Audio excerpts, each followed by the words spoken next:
Las opiniones y comentarios expresados en el siguiente espacio son exclusiva potestad de quienes lo emiten. Esta empresa televisora exime su responsabilidad o participación en los mismos.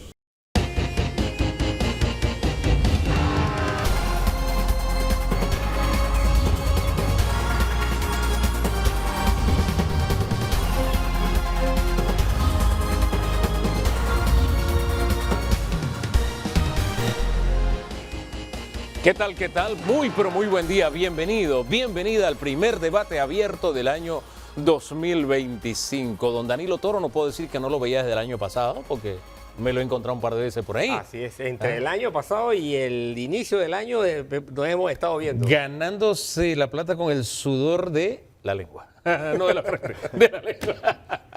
Así decía el Fat Fernández, siempre bien recordado. Comencemos hablando del mensaje del presidente de la República. Primer informe de gestión y también donde trazaba las líneas de lo que es el programa de gobierno que va a llevar a cabo durante este quinquenio. Nos acompaña precisamente como vocero presidencial o la parte oficial, Julio Moltó, ministro de Comercio. Bienvenido, señor ministro. Gracias, Hugo, don Danilo y don Pedro Miguel. Feliz año a todos y a los televidentes. Y Pedro Miguel González, que nos acompaña, bienvenido. Mire que hago una pausa porque quiero presentarlo de manera elegante, porque lo que pasa es que es tan difícil tener vocería del PRD, y como usted habló y dijo, estoy enseguida. El PRD está jugando a oposición. ¿A qué está jugando el PRD actualmente? Y disculpe que comience por ahí. No, ellos decidieron, la dirección del partido tomó la decisión de sumarse a la mayoría gubernamental. O sea, el PRD es un partido oficialista en este momento. En este momento está degradado a ser el partido bisagra en la Asamblea, el que le da la mayoría al gobierno de José Raúl Mulino. ¿Eso es así, señor No creo Moltó? que sea por mucho tiempo. ¿Ah, no? Creo que las circunstancias lo van obligando a ellos a tomar posiciones como lo han hecho, por ejemplo, con el tema del Seguro Social. Del Seguro Social, sí. Y las cosas pudieran evolucionar rápidamente y si el PRD lo decide y los chicos de Vamos y los otros diputados independientes están a la altura de las circunstancias, pudiera darse una nueva mayoría legislativa a partir de julio. Pero hasta ahora el PRD es un partido oficialista, dice Pedro Miguel González. Partido bisagra, le da la mayoría. Hablando un poco del tema de la Asamblea Legislativa, lo que nos trae enseguida en este mes de enero es la Caja de Seguro Social. Sí. Yo creo que es un tema que nos une a todos los panameños, Sí. que es un tema que el presidente decidió abordar con responsabilidad. Pero no quiere decir que el PRD es oficialista. Bueno, eso, si lo dice un PRD, yo no sé. Ya, yo no sé. Hasta ahí. Ok, Yo no, puedo llegar no se allá. mete en Honduras para no quedar en Guatemala. Vamos a entrar al tema del mensaje presidencial porque cobra relevancia especial. Primer informe de la Nación de estos primeros 6 meses y también lo que es el programa general de gobierno de los próximos 5 años. Usted anotó 50 ítems del presidente. Así es. El más importante para comenzar la conversa. por Dos favor. cositas nada más para contextualizar. A ver. De esos 50 puntos. Ahora, yo vi, hay un solo discurso que yo Sí. veo desde el 31. El 31 fue el discurso del qué. El del día 2 fue el discurso del cómo. Ajá. Y entre esos 50 puntos, obviamente el central era Caja de Seguro Social. Sin duda. Pero el presidente partió hablando sobre algo que filosóficamente fue su conclusión. Él quiere reformar el Estado y arranca diciendo que así como están las cosas, esto no funciona. Así, esto no funciona. Y termina diciéndole al país y a los partidos políticos, señores, la constituyente es un proyecto que está vivo y lo tengo sobre la mesa. Viene la alfabetización constitucional, Así ese es. proceso. ¿Es esto, además de una concepción filosófica del presidente, es esto un disparo de alerta? Porque, señores, este juego puede cambiar bruscamente de repente. ¿De eso estamos hablando? Bueno, yo creo que el presidente fue claro. El presidente fue muy claro y él desde el principio del gobierno, no al final ni en la mitad, ha hablado claramente del tema de la carrera administrativa, de las limitaciones que la burocracia gubernamental tiene, del tamaño que tiene el Estado y la preocupación que él como presidente de la República y su gabinete tenemos del tamaño que tiene el Estado. Y lo dijo al final de este año habrán menos ministerios, menos secretarías y menos empleos Y públicos. menos funcionarios, exacto. Un tamaño del Estado, y le añado, con números en rojo que quemaban las cifras, heredado de un gobierno PRD a propósito. ¿Y cómo verán Bueno, ustedes, ustedes la disminución de los diputados? Frente a lo que ustedes acaban de mencionar aquí, que está basado en lo que dijo el presidente, yo tengo que decir un par de cosas. A ver. Primero, sobre el tema constitucional. Creo que el primero que tiene que alfabetizarse para poder alfabetizar a la sociedad es el presidente de la República. ¿Por qué? Porque él está hablando de una constituyente originaria.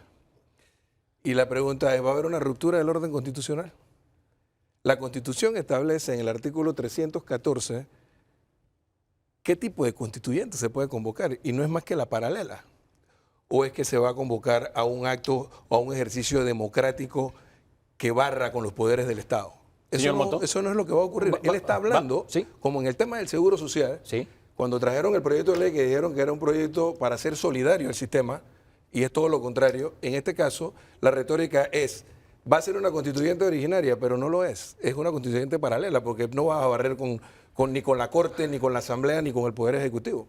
De eso está hablando el presidente. ¿Debe alfabetizarse constitucionalmente el presidente? Y no siendo yo abogado, el presidente de la República es un abogado y es un abogado reconocido y exitoso. Yo creo que él tiene claro el proceso, cómo va a ser. Cuando hablamos de alfabetización, es hablarle al pueblo panameño de la Constitución.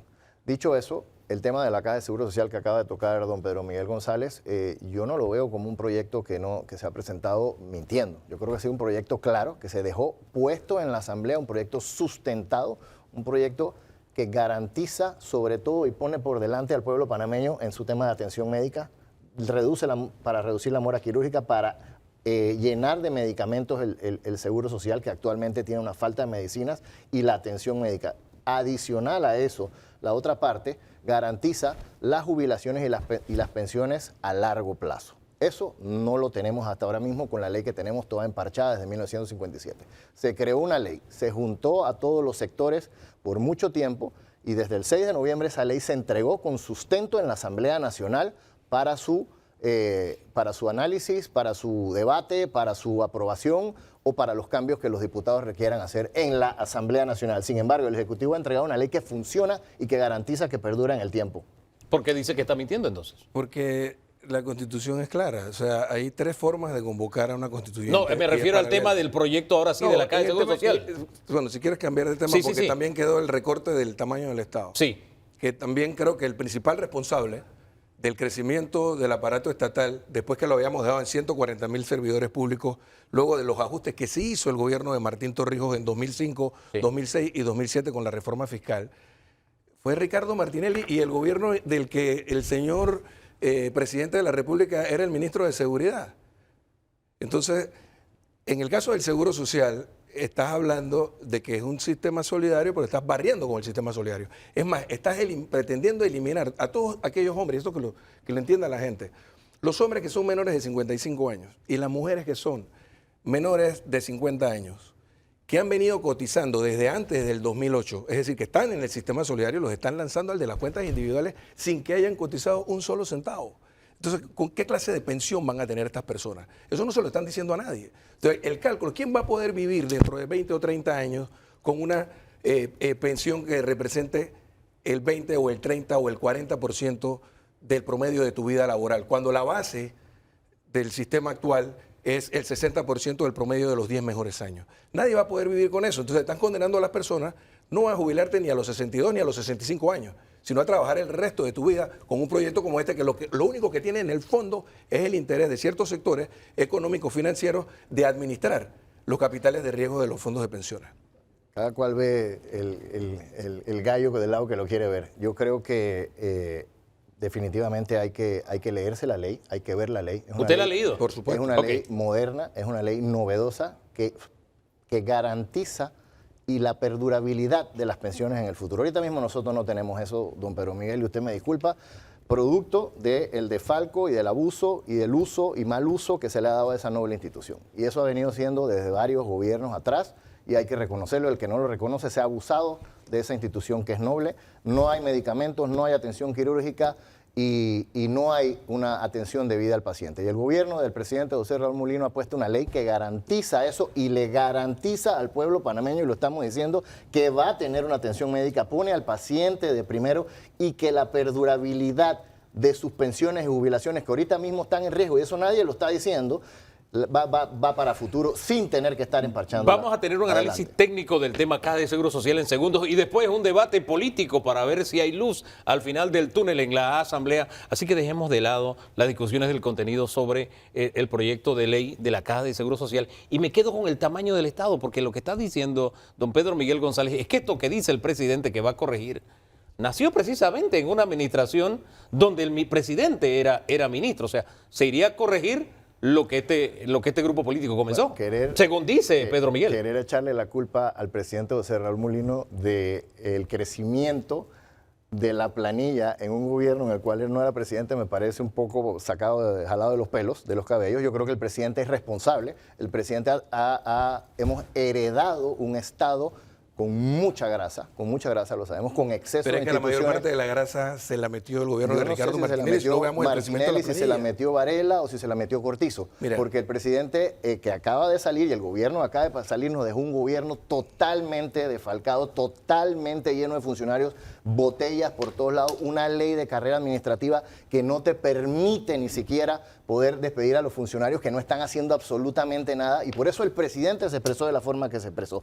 Hay que reducir el tamaño del Estado. El que no lo quiera ver, que no lo vea. Si queremos echar politiquería Oye, para atrás de nosotros lo quién lo hicimos. creció, quién no lo creció, eso no viene al punto. El Estado está así. El presidente Mulino no creció el Estado de este nivel. no. Entonces se está proponiendo reformar el Estado para lograr un Estado que Mira, realmente sirva al Usted le pueblo está echando al panameño. presidente Mira, una carga que no debe cuando llevar. Ni José Dice el señor Raúl Moltó. Molino, ni el señor Moltó, ni ninguno de los dirigentes que hoy son gobierno cuestionaban al gobierno pasado precisamente por no aplicar las políticas de contención del gasto y frenar el endeudamiento público. Este que está aquí, siendo secretario general del partido, lo dijo públicamente. Pero Así que, nosotros yo no- acabamos de así que aplicar eso que tú, eso que tú me Perdón. estás diciendo, espérate, que yo te dejé hablar. Perdón, así que déjame hablar. tienes razón. Así que lo que él está planteando no es nada nuevo, es algo que yo puedo reconocer, de que el pasado gobierno no actuó de la mejor manera, ni con el tema del seguro social, ni con el tema del endeudamiento público. Y que este gobierno ha encontrado situaciones muy parecidas a las que nosotros encontramos hace 20 años cuando llegamos con Martín Torrijos. Pero nosotros sí tomamos decisiones concretas. Fuimos a una reforma fiscal que redujo el tamaño de la planilla estatal en términos porcentuales, reduciendo en 30% en 2005 las vacantes, 20% en 2006 y 10% en 2007.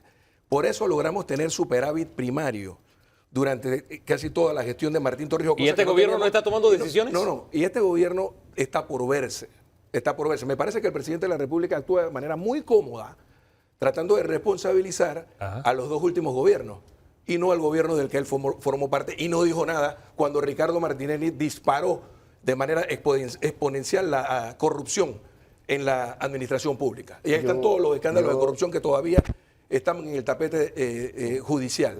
Precisamente por el... Y es que, ojo, la estructura de la corrupción que se instaló con Ricardo Martinelli no se desmanteló con Juan Carlos Varela ni con el gobierno pasado. Y todavía permanece indemne porque los principales beneficiarios de la corrupción no son los funcionarios públicos.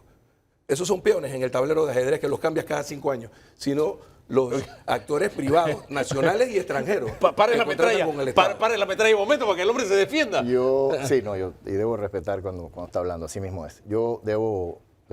Usted mismo ha aceptado que el gobierno PRD dejó un desastre. Es el gobierno de Nito Cortizo El gobierno PRD. y de Gaby Carrizo. El gobierno PRD. No el del PRD, ¿De porque qué partido son? ese gobierno lo he dicho muchas veces y lo he sustentado, no era un gobierno del PRD. El Pero te dejo gobierno hablar, perdón. del PRD y el gobierno pasado, que era PRD, nos heredó una crisis financiera impensable. Lo reconozco. Tenemos 55 mil millones de dólares en el hueco. Este gobierno implementó una contención del gasto de 1.300 millones de dólares. Me parece un poco irresponsable decir que el presidente no es un hombre de acción. Esto se da tomando acción. Se ha reducido personal ineficiente en el gobierno, se ha fiscalizado rigurosamente el Estado, se han hecho frente a deudas heredadas de 1.000 millones de dólares y se han pagado y se ha cumplido con los proveedores, se han tratado de sanear la finanza del Estado, se presentó un presupuesto consciente, por primera vez, menor que el año anterior, que era el presupuesto que el Estado podía y debía presentar. O sea, yo creo que decir que el gobierno no está actuando y en estos pocos 6 meses que nosotros tenemos, creo que no es la realidad, mi querido don Pedro Miguel. Definitivamente hay mucho que hacer y como usted dice, está bien, está por verse, pero estamos actuando, estamos proponiendo y se está haciendo. Ahí está la ley de la Caja del Seguro Social y eso es un ejemplo. Otro punto del discurso presidencial, usted que tiene los 50 ítems, nada más hemos tocado 2. Exacto. Y se puso caliente la cosa. Sí, sí, señor. Y se puso gente. El presidente comenzó con la reforma del Estado y terminó con reforma del Estado. Ajá. En el interín, obviamente, el punto central fue caja de seguro social. Bien. Y el presidente dijo, cualquier cosa que digan que no sea la propuesta que nos hemos presentado, en realidad le están mintiendo a la gente porque no he visto ninguna propuesta que diga, que argumente con datos lo que el gobierno ha presentado. Él no ha querido verlo, porque ahí están las corridas de la OIT, que es lo que ha venido... Pero el gobierno se fundamenta en ella. Y ellos No. con la famosa herramienta que dicen tener, que nunca la han presentado ni han hecho las corridas ante los diputados, tampoco han podido sustentar eso. Mira, esto es bien sencillo. Yo fui uno de los que voté a favor de la Ley 51 en 2005.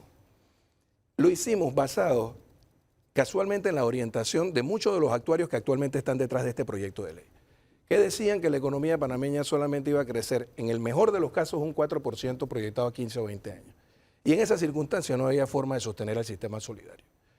Pero lo que ocurrió con esa decisión que tomamos, primero de la reforma fiscal que mencioné hace un rato, y la Ley 51, es que Panamá entró en muchas mejores condiciones en 2006 para impulsar la ampliación del canal a mucho más bajo costo.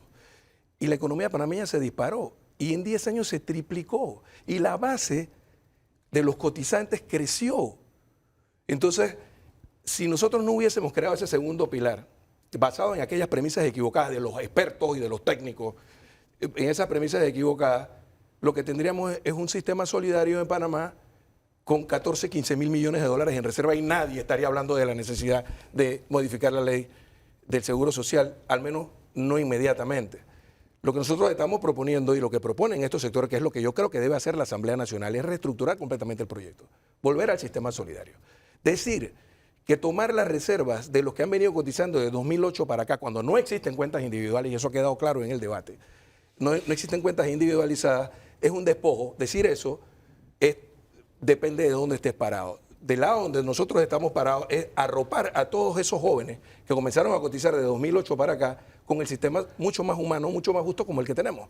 De esa manera el Estado puede tener el tiempo suficiente, 7, 8, 10 años, para fortalecerse financieramente y compensar el déficit. ¿Han analizado esa posibilidad de salida? ¿No? Yo creo que, mire, y lo ha dicho el presidente, lo repito con mucho cariño al pueblo panameño.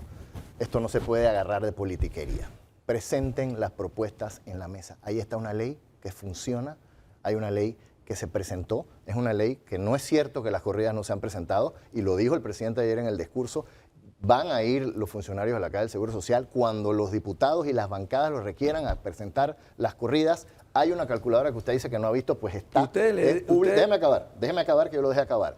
Es pública, don Pedro Miguel González. Entonces nosotros presentamos una ley. Usted está hablando, y yo respeto mucho, lo respeto mucho como persona, pero es muy fácil hablar en el aire. Póngalo en los números y susténtenlo. Nosotros lo hemos sustentado como gobierno. Háganlo ustedes. Ustedes no Háganlo han querido ver, es que no han querido verlo. No, déjeme acabar. No han Usted está querido verla. sugiriendo, no es que no hemos querido ver. Nosotros ya presentamos un proyecto que está en manos Los de la propios Asamblea. diputados se están quejando en la Amén. Comisión de Salud de que no se lo Dígame, presentan. don Pedro Miguel González, si nosotros no presentamos un proyecto y está en la No, Asamblea ustedes presentaron por discusión. Un proyecto que a usted no le inhumano, gusta y está cuyo bien. único propósito No es es cierto, tomarse la porque reserva es para un administrarla. proyecto que permite incluso en su proyecto de su mente que usted puede poner más dinero para jubilarse con más plata. No, puede meterse más fácil cuando es un entrepreneur, un empresario independiente. También se puede. El que menos tiene y que Eso nunca ha lo puede trabajado hacer. también No hay nada que lo tiene impida. derecho a una pensión. Esas son las, Pero esas usted son las quiere pocas hacer cosas cambio, esas son las propóngalo únicas en la pocas- claro, eso es lo mesa. que tiene que hacer la No Asamblea engañemos Nacional. al pueblo Pero panameño. son El las únicas gobierno pocas cosas es que pudiera tomar ese responsable por el proyecto. proyecto que presentó y lo garantizamos. Le garantizamos al pueblo panameño que va a tener salud, que va a tener medicinas, que va a tener cirugías, ¿Cómo? que va a tener ¿Cómo atención. lo garantiza? Pensiones. Lo garantizamos. no es Ahí más está que el proyecto. retórica y discurso. Léalo. No es retórica. Ahí está tiene la que ley. probarlo. Ahí está la Tiene ley. que comprobarlo Ahí en está los la hechos. prueba. Ahí está la ley. Ahí está la prueba. Discútanla. Modifíquenla. El presidente Mira, ha dicho que no está escrita en piedra, don Mira, Pedro Miguel. otro tema que es Modifiquen lo que importante quieran y no modificar. han podido rebatirlo es el siguiente. El interés de fondo, y lo ha dicho el propio presidente cuando dice que el sistema de pensiones de la Seguridad Social panameña es la columna vertebral del sistema financiero, es que hay 14, 15 mil millones de dólares en reserva que hoy están rindiendo solo 2%. Ellos están ofreciendo duplicar el rendimiento. Lo que no dicen es que los administradores privados le van a sacar mucho más provecho a esos fondos, porque si en el año 2023 el rendimiento promedio de todas las carteras del sistema financiero panameño fue de 8%, es el doble del 4% que están pretendiendo ofrecer. Y obviamente hay carteras que tienen, y sobre todo las administraciones de capitales de riesgo, que tienen mucho mayores rendimientos que 8%. ¿Eso es lo que hay de fondo? Entonces, en el fondo lo que hay ¿Sí? es un gran negociado, un interés de lograr administrar. De lo contrario, mantendrían los fondos donde están y desde el Estado, con el Banco Nacional, Caja de Ahorro, brindarle ese bendito 4% que ellos están diciendo que obtienen. Yo lo que estoy escuchando de lo que está diciendo es que está en contra de que se ponga a producir con eficiencia la plata. No, es que hay muchas eso es lo que otras usted acaba formas de de decir, ponerlo a usted quiere producir. que se quede como está. Nosotros estamos proponiendo cambiarlo. Si a usted no le gusta Claro, cómo estamos poniendo, haga una propuesta, señor Pedro Miguel. No, haga la propuesta. esas propuestas están hechas. Póngala en la mesa. ¿Dónde está? Los diputados Vayan las tienen. a la asamblea y Los modifiquen diputados la las ley. tienen. Bueno, más Pero adelante vamos a modifíquela. conversar con los diputados a Bien. ver qué tantas propuestas hay cuando hablemos del escenario político de la Caja de Seguro Social.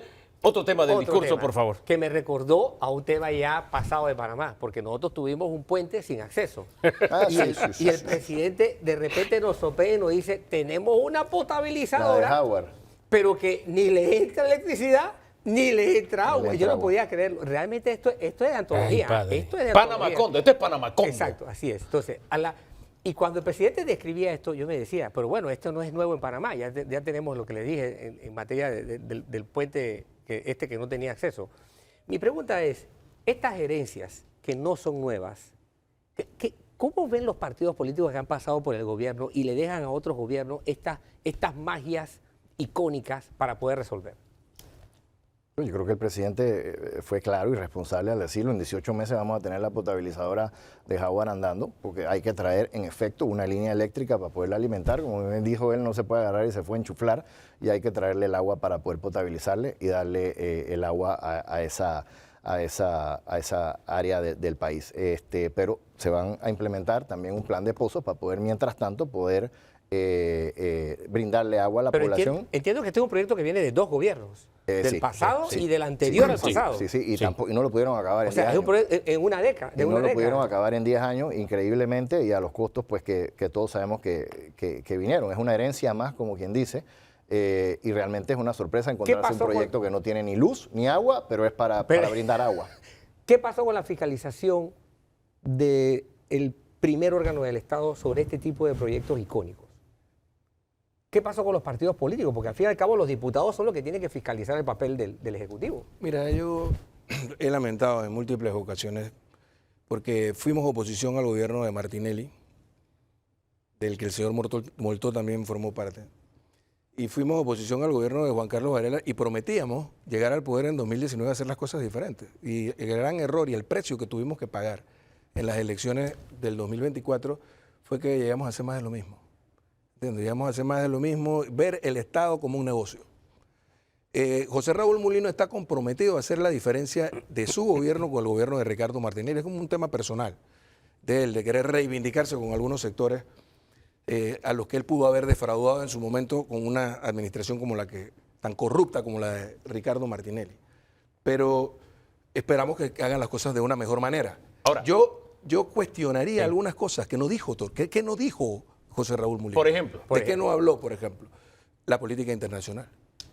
No se habló del tema, no se habló de seguridad tampoco. ¿Qué será que los indicadores del Ministerio de Seguridad o de las instituciones que tienen que ver con la seguridad pública no son los más halagüeños? Bueno. O tendremos que estar pendientes. Él fue ministro de Seguridad, ahora es presidente de la República. No se habló de ese tema.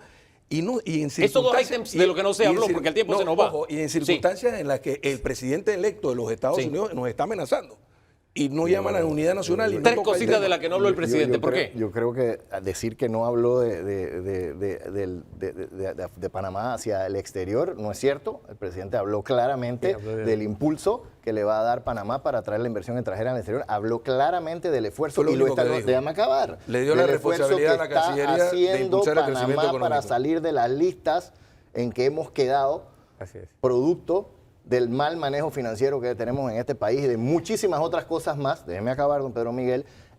habló bastante de las relaciones internacionales de Panamá. Además del papel que Panamá va a tener en el Consejo de Panamá va a Seguridad. tener en el Consejo de Seguridad, el cual entramos ayer con el embajador Alfaro representando a Panamá en las Naciones Unidas, y sí se habló de seguridad. Tengo que Se habló de seguridad y se habló de la positivamente el delincuencia, discurso del del crimen embajador organizado, de las preocupaciones que tiene el presidente en eso y las acciones que están tomando el ministro de Seguridad y todos los miembros de la Fuerza Pública, tema que el presidente conoce bastante bien, don Pedro Miguel. Hubiera tenido la Habló de oportunidad de la hablar. construcción de una cárcel de máxima seguridad, porque este país todos sabemos lo que pasa con las cárceles. Decir que no habló del tema internacional, decir que no habló de Panamá ante la lista, decir que el presidente José Raúl Mulino no defiende a su país internacionalmente es falso. No, Eso no, sí es lo que falso. te estoy diciendo Y es que sí perdió lo la mencionó oportunidad en de el hacer lo que discurso. sí Tiene hizo que leérselo hoy de nuevo. en el Consejo de Seguridad, perdón, el pasado viernes, en el Consejo de Seguridad, Eloy Alfaro.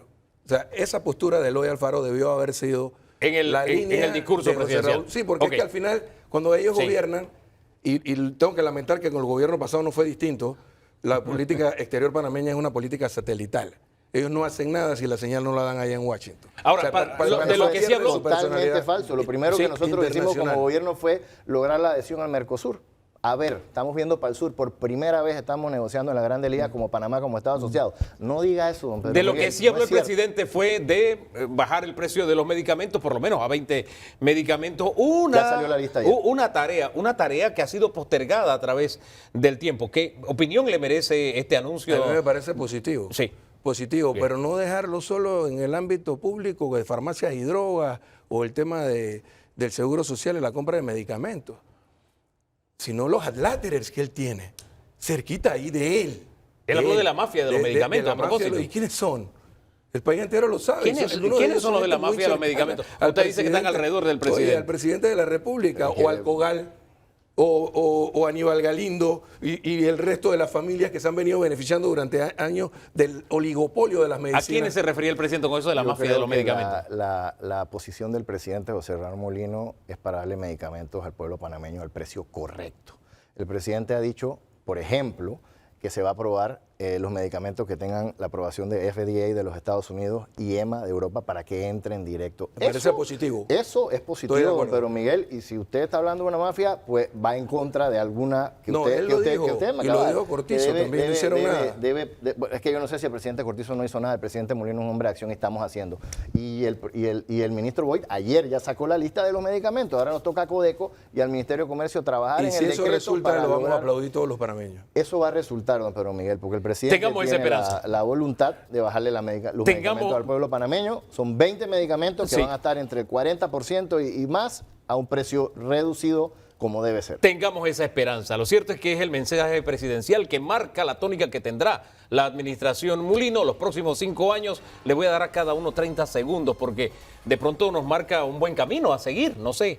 O de pronto nos plantea más retos que posibilidades, no sé. Se lo dejo en la mesa para que cada uno exprese lo que quiere en 30 segundos. Usted primero, por favor. Deja dar el beneficio al gobierno. De que Usted sí, quiere darle beneficio al gobierno. Hombre, entre caballeros, usted primero, no hay problema. Muchas gracias. Mire, yo creo que el presidente José Raúl Mulino es un hombre de acción, es un hombre que está cumpliendo lo que prometió.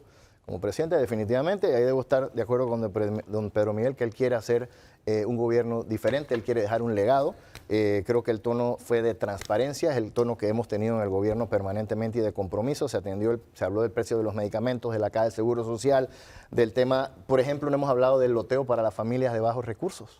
Eso inmediatamente genera riqueza para las familias. Se habló de seguridad, se habló de construcción. Yo creo que es un gobierno que estamos haciendo. Tenemos 6 meses y tenemos todavía 4 años y medio para actuar y cumplirle al pueblo panameño todas las promesas. Don Pedro Miguel González. Nadie quiere que el gobierno fracase. Ojalá hagan un buen gobierno. Pero para eso tienen que escuchar. Y creo que con el tema del seguro social no lo están haciendo. Ahí vamos a ver, esta va a ser la primera prueba de fuego. Después viene el tema minero. De ese tema no hemos hablado en este programa, pero es algo importante. Otro tema que él mismo se ha comprometido a tocar. Vamos a ver cuánto capital político le queda al final de estas dos pruebas de fuego que va a tener el gobierno. Y pienso que los balances y contrapesos en una democracia son importantes. Debe haber oposición. Claro. Debe haber oposición para hacer el balance y él debe escuchar a los sectores populares, a los sectores sociales y también a la oposición. Terminó donde comenzó, porque usted dice que a propósito de que debe haber oposición, dice que el PRD no es oposición en este momento. Pero en fin, vamos a la pausa y Pero regresamos. lo va a hacer pronto. Lo va a hacer pronto. ¿Sí? Sí, cuando haya un cambio en el liderazgo del partido. Sí, bueno, hablaremos en otro programa de ese tema. Por lo pronto tenemos que hablar de cifra, la realidad de la Caja de Seguro Social, en segundos nada más, con un balance o análisis que hizo LMT. Vamos a ponerlo en perspectiva en segundos aquí en Debate Abierto.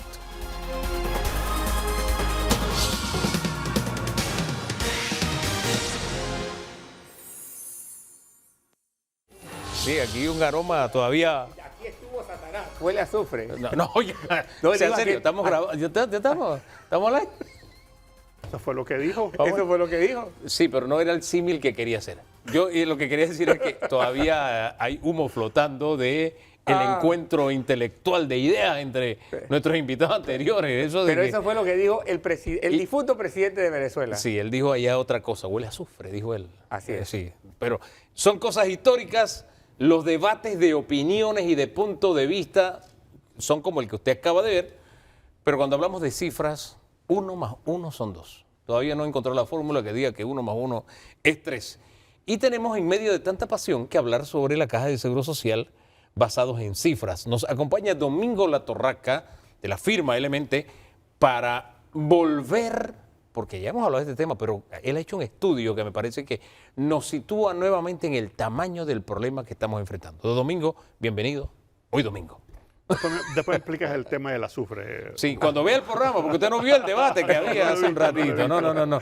Pero es que él se fue al extremo. No. Él se fue al Es que extremo. la cita era de Hugo Chávez, pero la que corresponde aquí no es azufre, No. es olor a pólvora. A pólvora. A pólvora. Ahora sí lo arregló. Ahora sí lo arregló. Olor a pólvora. Muy bien. Pólvora es lo que tenemos acá en el Seguro Social también, porque estamos, el sistema de pensiones, Sí.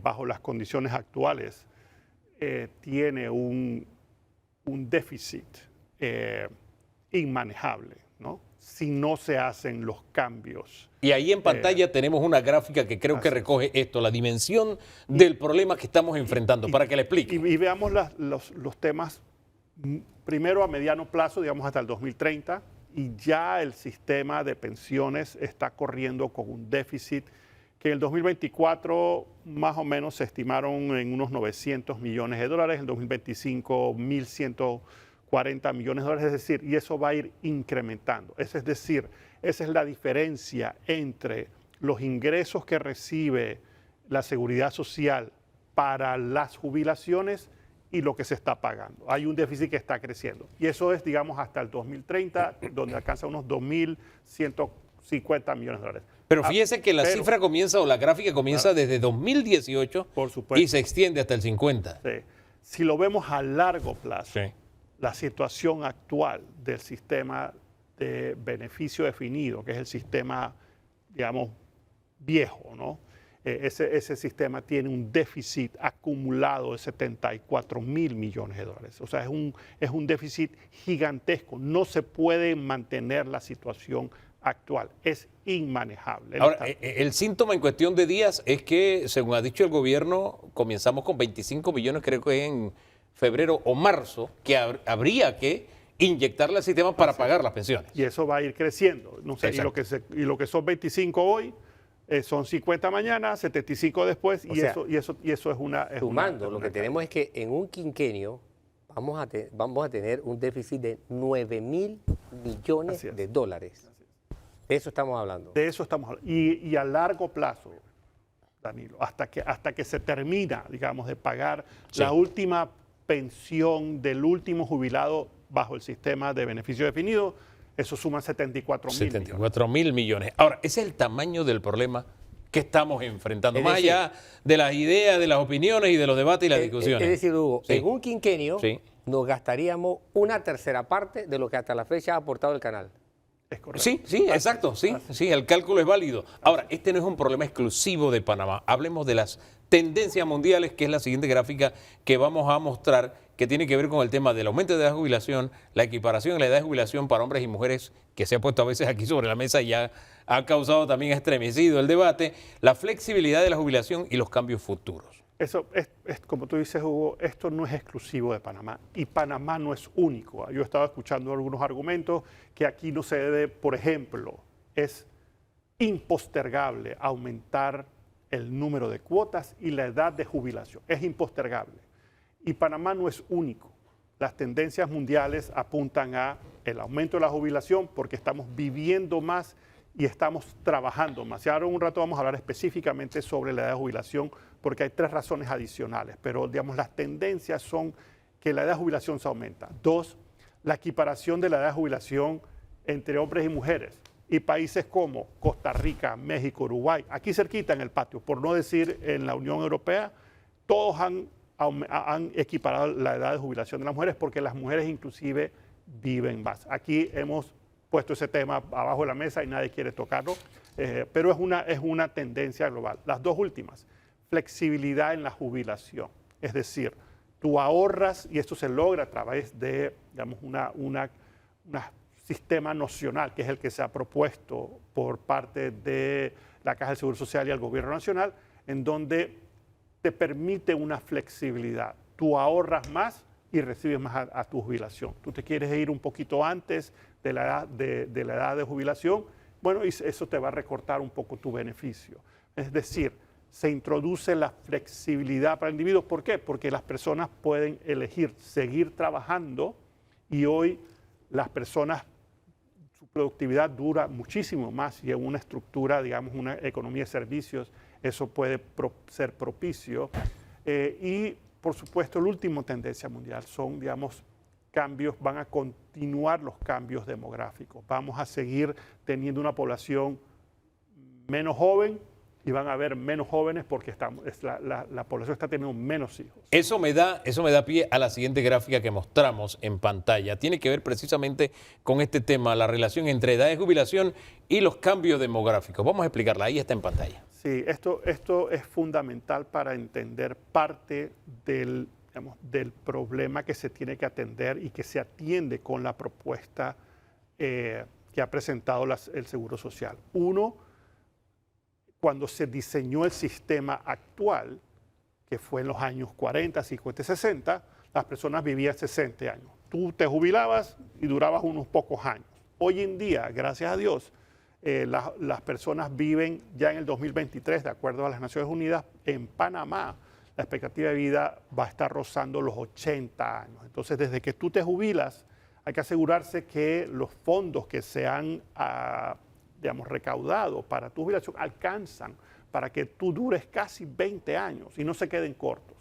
Por otro lado, hace el tiempo, en el momento en que se estructuró, se diseñó este sistema, las familias tenían 6 hijos. Hoy en día no llegamos a 2.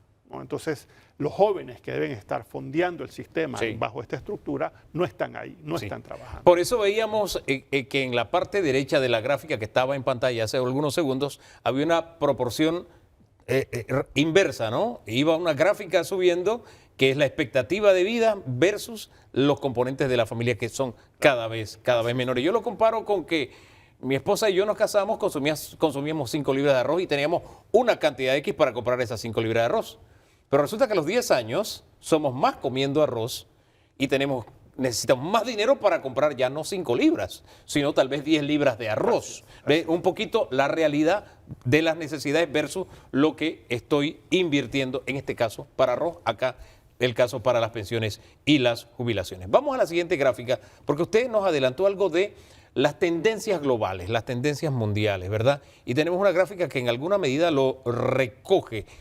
La situación actual de Panamá versus lo que está pasando en el vecindario. Sí, esto es bien importante, que tiene que ver con la expectativa de vida, ¿no? Y la edad de jubilación. Y hay pareciera, digamos, que están todos los partidos políticos, incluyendo el grupo que yo tengo mayor expectativa de que puedan, digamos, razonar y entender la necesidad urgente de revisar la edad de jubilación.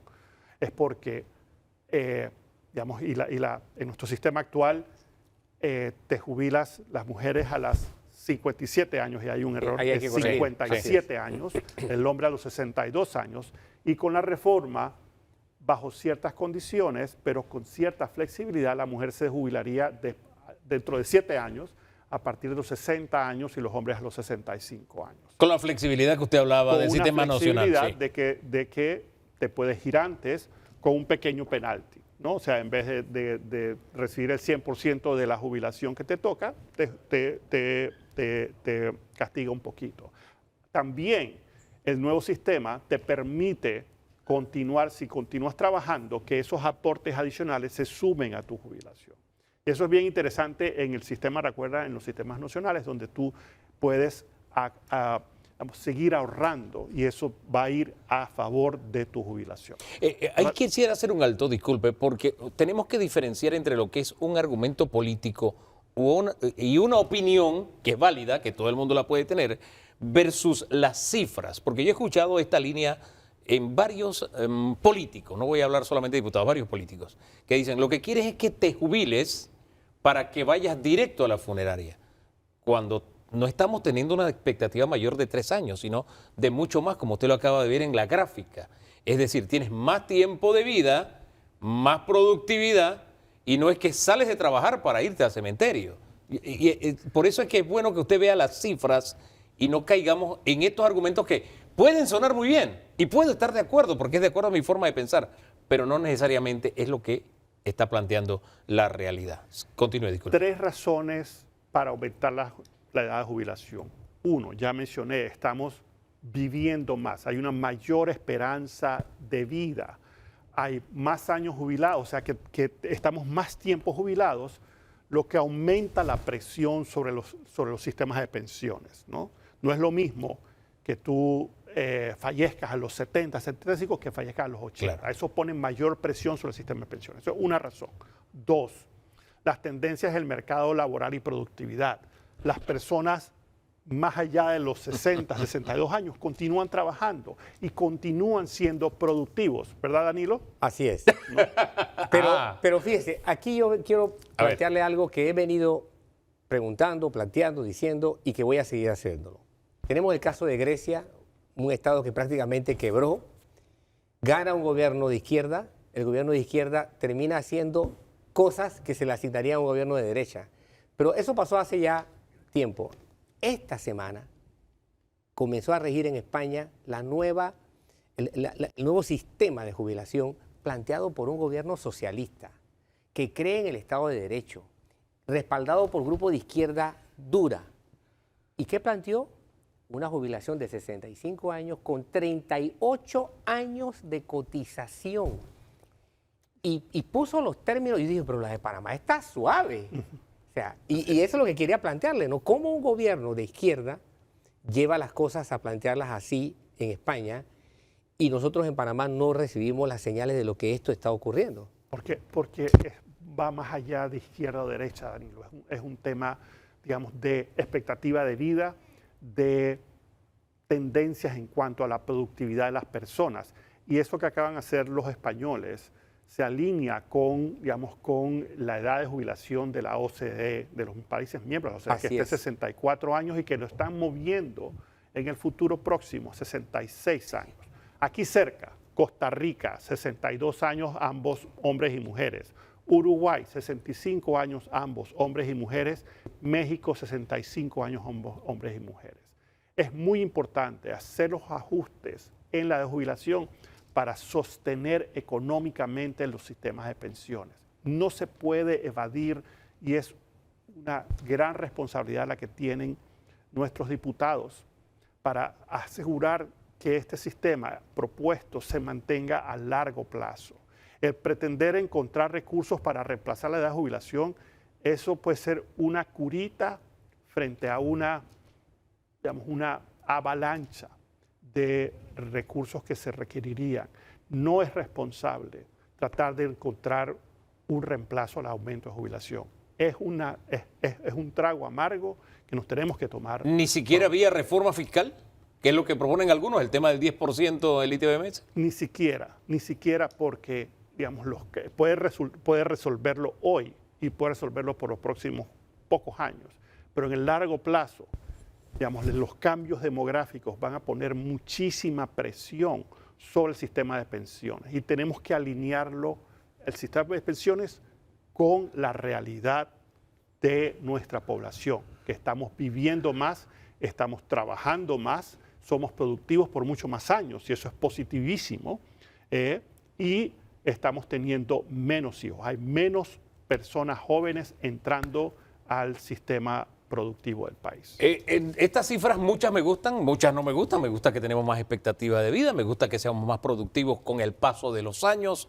Hemos hablado de la sexalescencia aquí que se está viviendo en el mundo y eso producto de los avances que tenemos como humanidad.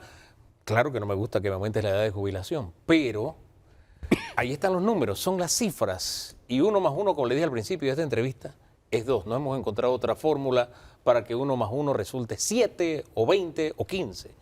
1 más 1 es 2. Esto lo ponemos como un respiro en medio de tanta pasión, porque a veces nos olvidamos del origen, de qué es lo que realmente estamos discutiendo. Y me gusta traer entonces esta cifra que nos ha proporcionado Elemente en este estudio. Hay muchas cifras más de cómo se recibe por parte de la empresa privada, principalmente la necesidad o no de este aumento, de cómo toman también el aumento de la patronal de ellos, pero no nada más el tiempo. Gracias, creo que aquí está lo sustancial, lo medular que no podemos perder de vista al escuchar los puntos de vista y esbozar el nuestro también. Gracias, don Domingo. Claro que sí, un llamado a nuestros diputados. Este tema de la edad de jubilación es difícil, complicado, pero tenemos que hacerlo. Yo hago un llamado a este razonamiento. ¿En qué frecuencia están hablando los diputados? Eso es lo que sigue. En segundos nada más, para hablar con 3 corrientes diferentes. En breve, aquí en Debate Abierto.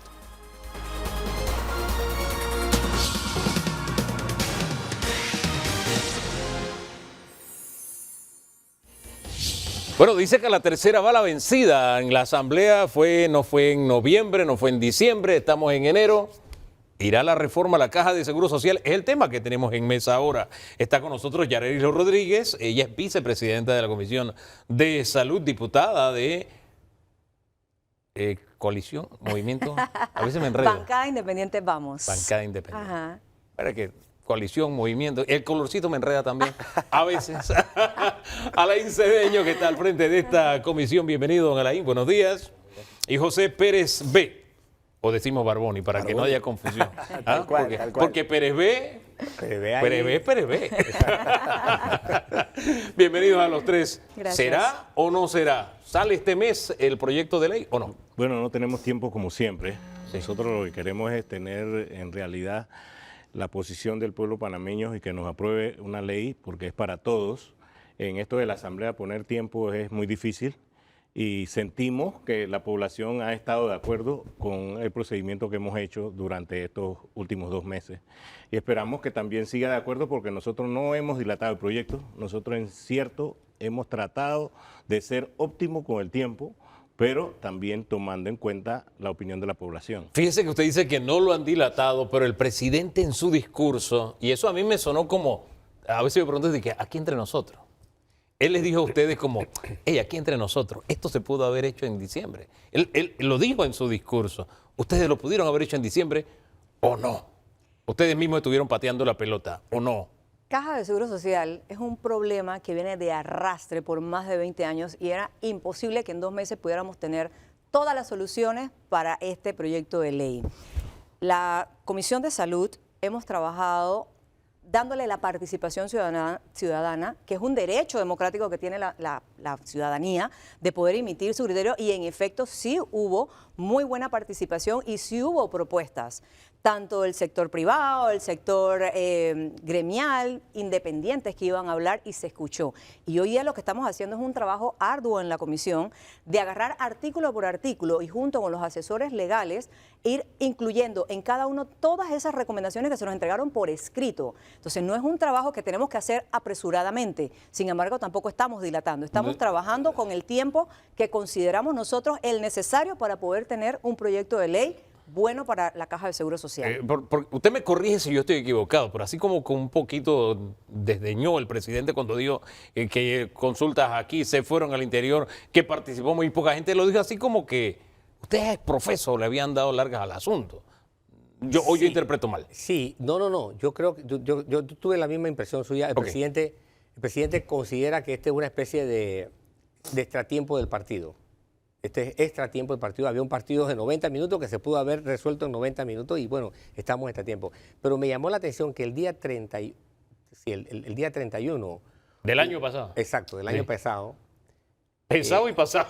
Cuando estábamos en la actividad, el desfile de diputados que fueron entrevistados, cada uno tenía un concepto distinto sobre el proyecto. O sea, uno no podía ver una colegiatura de ideas. Uno, y desde el extremo, uno decían, no, esto por aquí no es, hasta el otro extremo decían, esto lo hubiera aprobado yo hace rato. Sí. O sea, todo el abanico. No vi una colegiatura y hasta el día de hoy no la veo. Bueno, primeramente, buenas a todos. Yo creo que es importante que este tema lo desglosemos como lo estamos haciendo, pero yo sí creo que el bienestar social de este país se ha mantenido gracias al procedimiento que ha llevado a cabo la Comisión de Salud. O sea, si ustedes no lo hubieran manejado así, habríamos tenido yo me otro atrevo mes de a decir protesta. que si yo no es ¿Sí? por defender aquí al señor presidente de la comisión ni a la señora vicepresidenta de la comisión, pero sí creo que el procedimiento de escuchar, tanto en el auditorio de la Asamblea Nacional como en los diferentes puntos del país, a todo ciudadano que tenía una postura, ya sea que aportaba o no aportaba el conocimiento técnico de este tema, sí ha permitido que el país repose en un estado de paz que ahora le da las bases al proyecto para avanzar en un primer debate donde ya vienen los aportes de los diputados y en un segundo y tercer debate donde ya vendrían los procesos de aprobación. Sin embargo, tomando el argumento que pone don Danilo sobre la mesa, no sé, proyectos de ley cuando se trata de impuestos, tasas, etcétera, al final nadie sale contento. Ustedes han pensado en eso, que muy probablemente al final, a pesar de toda la consulta, a pesar del tiempo que se han tomado, a pesar de tanta conversa, tanta reunión en la presidencia, tanta reunión en las comisiones, tantas consultas con especialistas, ustedes están tomando en cuenta que muy probablemente al final ustedes no complazcan a todo el mundo, no todo el mundo sale contento. Es que no va, en ningún proyecto de ley uno termina con el 100% de aprobación, pero sí la aprobación de la mayoría. Cuando no la aprueba la mayoría y la minoría quiere imponerlo, ya todos sabemos lo que pasa. Y la experiencia que tengo yo, y se lo digo aquí, yo no sé quién le dice al presidente, pero es como dice el diputado Pérez, si nosotros aprobamos eso, como venía, y por eso me extraña que hayan diputados que le digan a usted que ya lo hubieran aprobado, porque yo creo que si hay dos en la Asamblea que digan que ya hubieran aprobado ese proyecto, yo le estaría mintiendo, porque yo no creo que haya más de 2 diputados que digan, y los que lo dicen es porque da bien con el presidente, pero saben que la realidad, el que ha tenido un día de estar en la Asamblea ya sabe. ¿A usted se le vino nuevamente? Sí. Tito Afudio. Tito lo dijo. Él lo dijo en una entrevista, lo dijo en público. ¿Sí? Todo el mundo sabe aquí que hay diputados y diputados, pero nosotros ¿Qué estamos quiere decir haciendo con eso de que hay diputados y que diputados? habemos diputados que somos realistas, que somos serios, y que la trayectoria nuestra muestra que es una responsabilidad con el país que tenemos y que vamos a tomar las decisiones haciéndole bien al gobierno, al Estado y a la sociedad O sea, panameña. que hay diputados que no son serios. Ese es un criterio muy personal No, que tenemos es que todos. dice somos serios. Hay diputados que somos serios, ergo, hay diputados que no son serios. Y esto da mucha tristeza, A que ver. nosotros nos hayamos tomado el tiempo de hacer todo este análisis, de querer hacer un buen proyecto de ley y que vengan 2 o 3 diputados y digan, porque sí lo hemos escuchado, yo apruebo todo lo que usted diga, señor presidente, pero ¿cómo así? Si estamos trabajando para tener una buena ley, ¿cómo es posible que solamente porque querer quedar bien con el Ejecutivo ni siquiera te leas el proyecto? Porque estoy segura que le hacemos preguntas puntuales de ciertos artículos y están perdidos. Entonces no es posible que nosotros como padres de la nación, madres en este caso de la nación, que estamos tratando de hacer este esfuerzo para tener buenas leyes que favorezcan a la población panameña, salga uno y diga sinceramente, lo apruebo, sin ni siquiera haberlo leído, por Dios. Entonces, esto da vergüenza realmente si vamos a tener ahorita diputados que en este momento ni siquiera se han leído ese proyecto de ley, porque sí les hemos preguntado y no están ni siquiera a tono. Cuando le he preguntado si solamente un artículo y me dice, pero ¿dónde está eso? ¿Pero a qué se refiere eso? Pero ¿cómo así? Si nosotros somos de la Comisión de Salud, en este momento todos debemos estar claros, o por lo menos tener nuestra postura de qué es lo que vamos a defender. Y este tema no solamente los de la Comisión de Salud, todos los diputados deben manejarlo al revés y al derecho. Así es. Don Danilo. Bien. Hice 3 anotaciones que me parecieron críticas severas del presidente. La primera fue decir esto. ¿Quieren subir el ITBM? ¿Quieren hacer una reforma fiscal? Esto no se trata de una reforma fiscal. No tiene nada que ver con subir un impuesto ni nada de eso. ¿Por ahí van algunos planteamientos en la Asamblea? Bueno, yo le digo una cosa, van a poner, en teoría, el proyecto dice 966 millones. ¿De dónde viene eso? De ingresos del Estado. ¿Y los ingresos del Estado qué son? Estoy de acuerdo. Estoy de acuerdo. ¿Impuestos? Y te voy a decir algo. ¿Es impuesto? Cuando yo tuve la reunión con el presidente de la República en el Palacio de las Garzas, junto a mis otros dos colegas, yo le dije al presidente, ok, perfecto, le tengo una solución que tiene que ver con tributos, pero no es una reforma fiscal. Pero donde tú mencionas la palabra fiscal o tributaria con el presidente, se molesta. Entonces no pude desarrollar una idea que yo personalmente he escuchado que ha funcionado en la República Dominicana. Yo no estoy hablando de Suecia ni Noruega, estoy hablando de un país que queda 2 horas y media de vuelo y que se tiene parece mucho a realidades nosotros. similares a Panamá. Entonces yo planteo, mira, en República Dominicana, cuando tú consumes en un restaurante, en una tienda de conveniencia, en un supermercado, con tu factura, tú puedes utilizar eso para llegar a un monto, hasta un tope, donde puedes básicamente deducir eso de tu pago de la seguridad social. Y eso que ayudaría también a Panamá a eliminar ese número tan gigantesco que tenemos de evasión fiscal y donde tú vas a un local y tú ni siquiera pides la factura porque no hay un beneficio después tangible como sí lo tienen ejemplos como el que acabo de proporcionar de República Dominicana. Entonces, si yo te estoy dando una solución, una idea para que la analicemos, para que tú digas, bueno, déjame meter esto en mi sistema de corridas, en mi sistema analítico tributario, yo te doy una respuesta después. Pero no me dejaron desarrollar la idea y entonces, si no hay una opción tributaria o que toque tributos para eliminar la pauta de la edad de jubilación, que creo que aquí los tres estamos en desacuerdo con esa medida, ¿por qué entonces no nos deja entonces explorar otras alternativas? Entonces, sí, el presidente lo dijo ayer y yo me sentí personalmente aludido. Si quieren una reforma tributaria, díganlo. Pero bueno, yo no estoy hablando de una reforma tributaria per se, pero estoy hablando de utilizar los tributos para beneficio del pueblo. Bueno, entonces para hablar el mismo idioma y complacer la exigencia del presidente, si ustedes tienen propuestas que van en esa línea de reformas fiscales, ¿lo van a decir así directamente?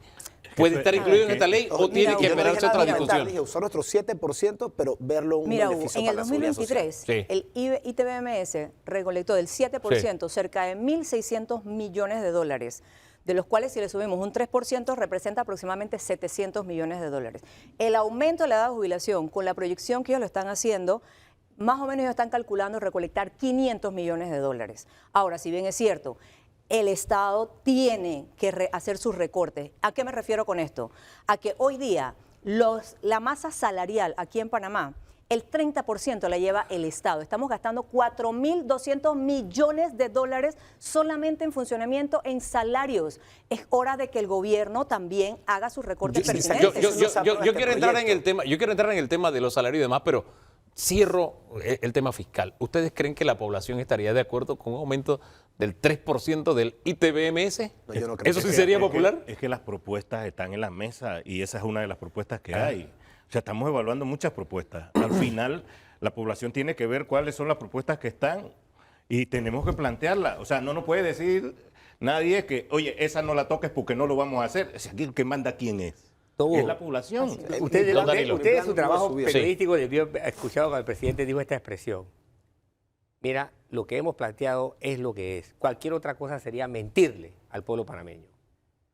¿Qué pasa? Él quiere que si nosotros planteamos otra alternativa, se la planteemos con evidencia numérica, actuarial, económica, y eso es lo que estamos tratando de hacer en base a las propuestas que estamos presentando, por lo menos desde otro camino. Estoy seguro que Vamos y RM tendrán su sustento detrás, pero yo, por ejemplo, yo no hablo aquí de aumentar el ITBMS, yo hablo de usar el 7%, pero que si le empezamos a decir a la gente, pide tu factura, que después puedes deducirlo de tu pago a la seguridad social, no es que le estamos quitando el seguro social, porque la gente va a buscar más esa factura, va a buscar esa evidencia y después entonces va a reportar mucho más, incluyendo a los comercios y negocios que, seamos realistas, son los pequeños comercios, los pequeños negocios, los que a veces caen en esta evasión que representa miles de millones de dólares para el Estado. Y a veces ni tan pequeño, porque tú recibes a veces la propuesta de quiere la factura o no la quiere de negocios que uno no se espera, porque son negocios bien.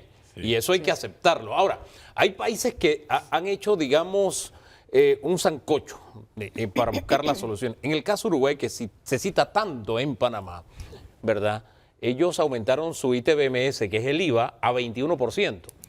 Pero a productos específicos y servicios específicos, y el 9% de ese aumento va precisamente a salud y el otro 9% va a las pensiones. Fue un poquito más complejo. ¿Esos ejercicios ustedes lo han hecho o sería, digamos, en el caso del ITBMS, 3% a todo lo que paga ITBMS? Bueno, yo lo que quiero dejar claro aquí también es que no estamos en contra del presidente. Lo que nosotros sabemos es que a él se le presentó una propuesta de su equipo técnico que también él tiene que escuchar la de los diferentes grupos, ¿no? y los de la asamblea. O sea, que nosotros lo que queremos es buscar realmente una posición que sea accesible para la población, porque pedirle, cuando estamos viendo que el 10% del Producto Interno Bruto se va en evasión fiscal, que lo dice la CEPAL, nosotros no le podemos pedir a la población que le vamos a aumentar la edad de jubilación si no somos eficientes. Entonces tenemos que buscar la forma de arreglar el tema, pero también viendo eso a futuro. Pero al menos en su última presentación, allá en su casa, en la asamblea, en 2 ocasiones le escuché al presidente decir: no he recibido propuesta. No me han presentado. Es que siento que el presidente está cerrado. O sea, honestamente, están en la Asamblea siento que Nacional. el presidente está cerrado. Pero obviamente tiene que haber un Pero nivel acá, de conectividad entre usted y el presidente, hay cuando él algo. dice no he recibido propuesta. O Hay sea, lo algo que él ha claro. escuchado es, Llegó el 6. él no el lo proyecto. decodifica como Para propuesta. que estemos claros, 6 de noviembre. para que el país Sí. se enfoque. Sí. El 6 llegó el proyecto. Sí. Claramente la deficiencia era que no se había consultado a la población. Había una sola agrupación, que era el CONEP, que estaba de acuerdo con la propuesta, y 11 no. La Asamblea, la responsabilidad era consultar a la población. Entonces nosotros en este momento consultamos a la población, nos sentamos, nosotros vamos a elaborar nuestro proyecto, nuestras propuestas, pero es que nosotros podemos salir el 7 de noviembre o el 10 de diciembre y decir aquí está la propuesta, porque es que estamos elaborándola, porque este es un proyecto muy importante. Y al Ahora, frente de este proyecto hay una asamblea que es responsable, yo creo que ya la Y ojo, asamblea ha hay una demostrado. realidad también. Hay varios diputados que le han mandado notas al ministro Chapman y al señor director Dinomón y no han recibido respuestas todavía de estas notas. Tengo entendido que hasta ayer se llegó la respuesta del director Dinomón a, por ejemplo, el diputado Ernesto Cedeño y a la diputada Grace Hernández en 2 consultas que hicieron, pero todavía el ministro de Economía y Finanzas, Felipe Chapman, no ha respondido en su totalidad esas notas. Entonces, si nosotros estamos diciéndole, tenemos esta propuesta, dime qué tan viable es, pero tú dilatas la respuesta para saber si la podemos comunicar, entonces también no nos estás dejando mandar el mensaje directamente. Ahora, por algo los impuestos se llaman impuestos y se me quedó en el tintero la pregunta que hice, como que no la respondimos. ¿Ustedes creen que la población va a aceptar? ¿Si va a poner tranquila o va a estar contenta la población que le aumenten el ITBMS al 10%? Nada más hagamos memoria que se intentó hacer una vez y en vez de 10 quedaron en 7, creo que fue en la administración de doña Mireya, si la memoria no me es infiel, puede estar equivocado. Quedaron a medio camino porque el país se levantó diciendo a mí no me toques ese impuesto, a pesar de todos los argumentos que se usaron de que el país que menos paga ITBMS es Panamá, se le presentaron los casos de nuestro país vecino y la gente dijo no, y aceptaron que fuera al 7%, a 7 nada más, 7%. ¿Ustedes creen que un aumento del 7% no va a causar también malestar en la población? Yo trabajo en base a mi percepción con la población. Ajá. Si la población no acepta esa alternativa, hay que buscar otra alternativa. Pero esa es la decisión de la mayoría. O sea, eso es lo que nosotros estamos viendo, pero estamos planteándole porque la población tiene que conocer la situación en que estamos. Ahora, Eso es así. la inmensa mayoría de la población se va en la línea de lo que usted decía hace un rato. El tema de la corrección, de que los salarios, los altos salarios, etcétera. ¿Qué hacemos en esa línea? ¿Qué puede proponer la Asamblea? Ustedes, no sé, una ley general de salarios, porque incluso aquí en la época de cuando estábamos debatiendo el caso de la señora Etelvina, ahí llegó la gente a la conclusión, oye, ¿cómo es que la rectora gana más que el presidente? Y aquí tenemos esas disparidades en salario. ¿Qué proponen ustedes para poner en orden la casa en materia salarial? Es correcto. De hecho, en este nuevo año queremos trabajar lo que es la ley de carrera administrativa, que tenemos que revisar esa ley de salarios. Obviamente existe mucha disparidad también, incluso entre hombres y mujeres. Existe esto, hay que volverlo a revisar.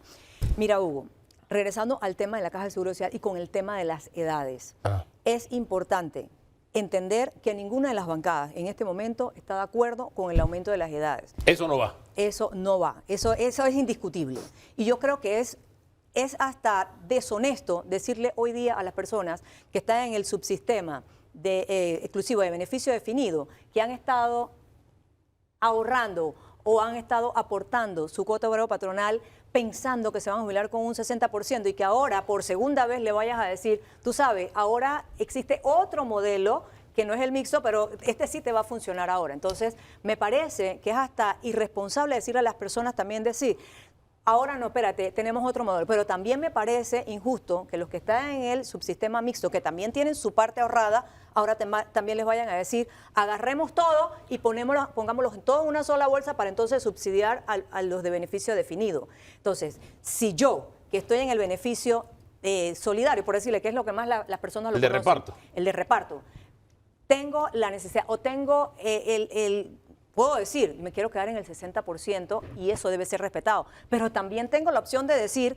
yo quiero seguir trabajando 3 años más y quiero ganar más. O sea, que esto, así como se hizo en el 2005, de que las personas decidían si se quieren quedar en el subsistema de beneficio definido o querían cambiarse al mixto, también se tiene que dar en esta oportunidad ese espacio para que las personas también puedan escoger. O me quedo en el 60%, que es lo que quiero, o sencillamente tomo la decisión de que sí, quiero trabajar más tiempo por más años. Ahora, también. sí, en esta lluvia de ideas, además del impuesto, además de lo que usted pone sobre la mesa, ¿qué otras ideas o propuestas válidas hay sobre el tapete? Mira, Quiero que las exploremos, pero después de los mensajes comerciales, ¿le parece? Porque seguimos conversando con ustedes 3 en segundo. Y no es que tengamos a 3 diputados en contra de la propuesta del Ejecutivo. Es que esta propuesta es bien sui generis. Casi siempre hay uno o 2 diputados que defiendan al Ejecutivo. En este no hay nadie que diga, yo voy a defender la propuesta. Hay unanimidad. Tito Aful la próxima a ver si él sí la defiende. Sí, ¿usted cree? No lo llamé. No, él dijo que lo aprobaría, no que... Bueno, mejor vamos a la... No, él dijo, me parece, además dijo que él había estado en contra y luego... Y luego de que se lo hizo explicaron está a transición. favor. Tiene toda la razón. Vamos a la pausa. No llamé a Tito, debo llamarlo.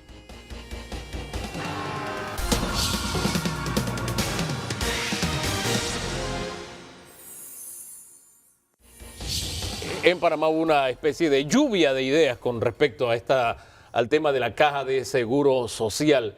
Y en el segmento anterior hablamos solamente del impuesto sobre el ITBMS, aumentarlo al 10%. Pero, ¿qué otra propuesta ustedes recogieron que ustedes le encontraron sentido? Que no significa sacarnos la plata de un bolsillo para meterla al otro. O sea, no es plata que usamos para algo y que no, ya no lo usemos para eso y vamos a usarlo para el IBM.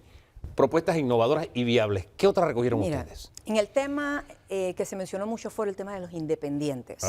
Si bien es cierto, la tasa de desempleo ha aumentado al 9.5%, una de las más altas en los últimos años, digo, fuera de pandemia, que obviamente se justificaba, también es cierto de que la tasa de informalidad también creció a 49.3%. Y lo más triste de esto es que el 50% de este desempleo es el desempleo juvenil, entre 15 y 29 años. Entonces necesitamos necesitamos que esta población de informales ingrese a la Caja de Seguro Social y dé sus aportes y se le asegure también un beneficio en la pensión. ¿Pero de hubo vejez. alguna propuesta para precisamente atraer y que ustedes sientan que es viable? Nosotros, como independientes de Vamos, estamos trabajando también, y porque la propuesta que está haciendo el Ejecutivo es de un 18% que se les va a imponer. Y se le va a imponer porque va a ser obligatorio. Obligatorio. Es demasiado. O sea, ¿qué atracción tú ves allí? Sí, es muy punitiva, la medida. 4.5% aumento, como dice la doctora.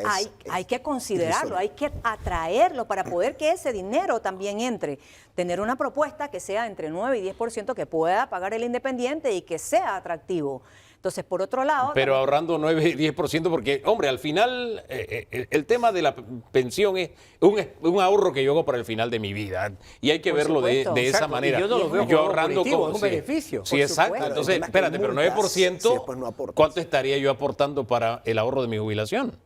¿Cómo dice? Con ese 9%, ¿cuánto estaría yo ahorrando para mi jubilación? Pero tienes tu jubilación. Lo importante es que ahorita hay un sector, 49.3% de la población, la mitad casi de la población que no está cotizando, no tiene jubilaciones. ¿Para dónde va ese segmento? A 165, a 144 para los 65, si es que se aprueba eso, ¿no? Sí, El ingreso exacto. del Entonces, independiente es muy fluctuante, Claro. entonces tú no puedes exigirle un porcentaje específico a alguien que no sabe cuánto va a tener de ingreso por su actividad económica como independiente. Entonces, por ejemplo, ¿qué pasa? Yo estuve verificando otros modelos, y sí me estoy yendo bien lejos, lo más lejos posible, Australia. Ok. En Australia tú puedes ubicar tu dinero, por ejemplo, en 3 carteras diferentes. Una de alto riesgo si eres joven o independiente, una de medio riesgo si estás en una edad media o tienes un ingreso, por decirlo así, estable, y una de un riesgo mucho más conservado o conservador, que es para las personas que ya están próximas a recibir esta jubilación. Estratificado. Entonces, si estratificamos, como bien dice la doctora, este modelo del independiente o el modelo de los jóvenes, de los adultos en edad media, de los adultos mayores, ya estamos viendo quizás un mayor rédito, y eso me lleva también, Hugo, a que nosotros ahorita mismo estamos viendo un proyecto que definitivamente necesita contemplar la realidad económica de cada panameño, porque si lo hacemos con una fórmula matemática que no mira el ser humano, la parte integral, la parte económica de cada panameño,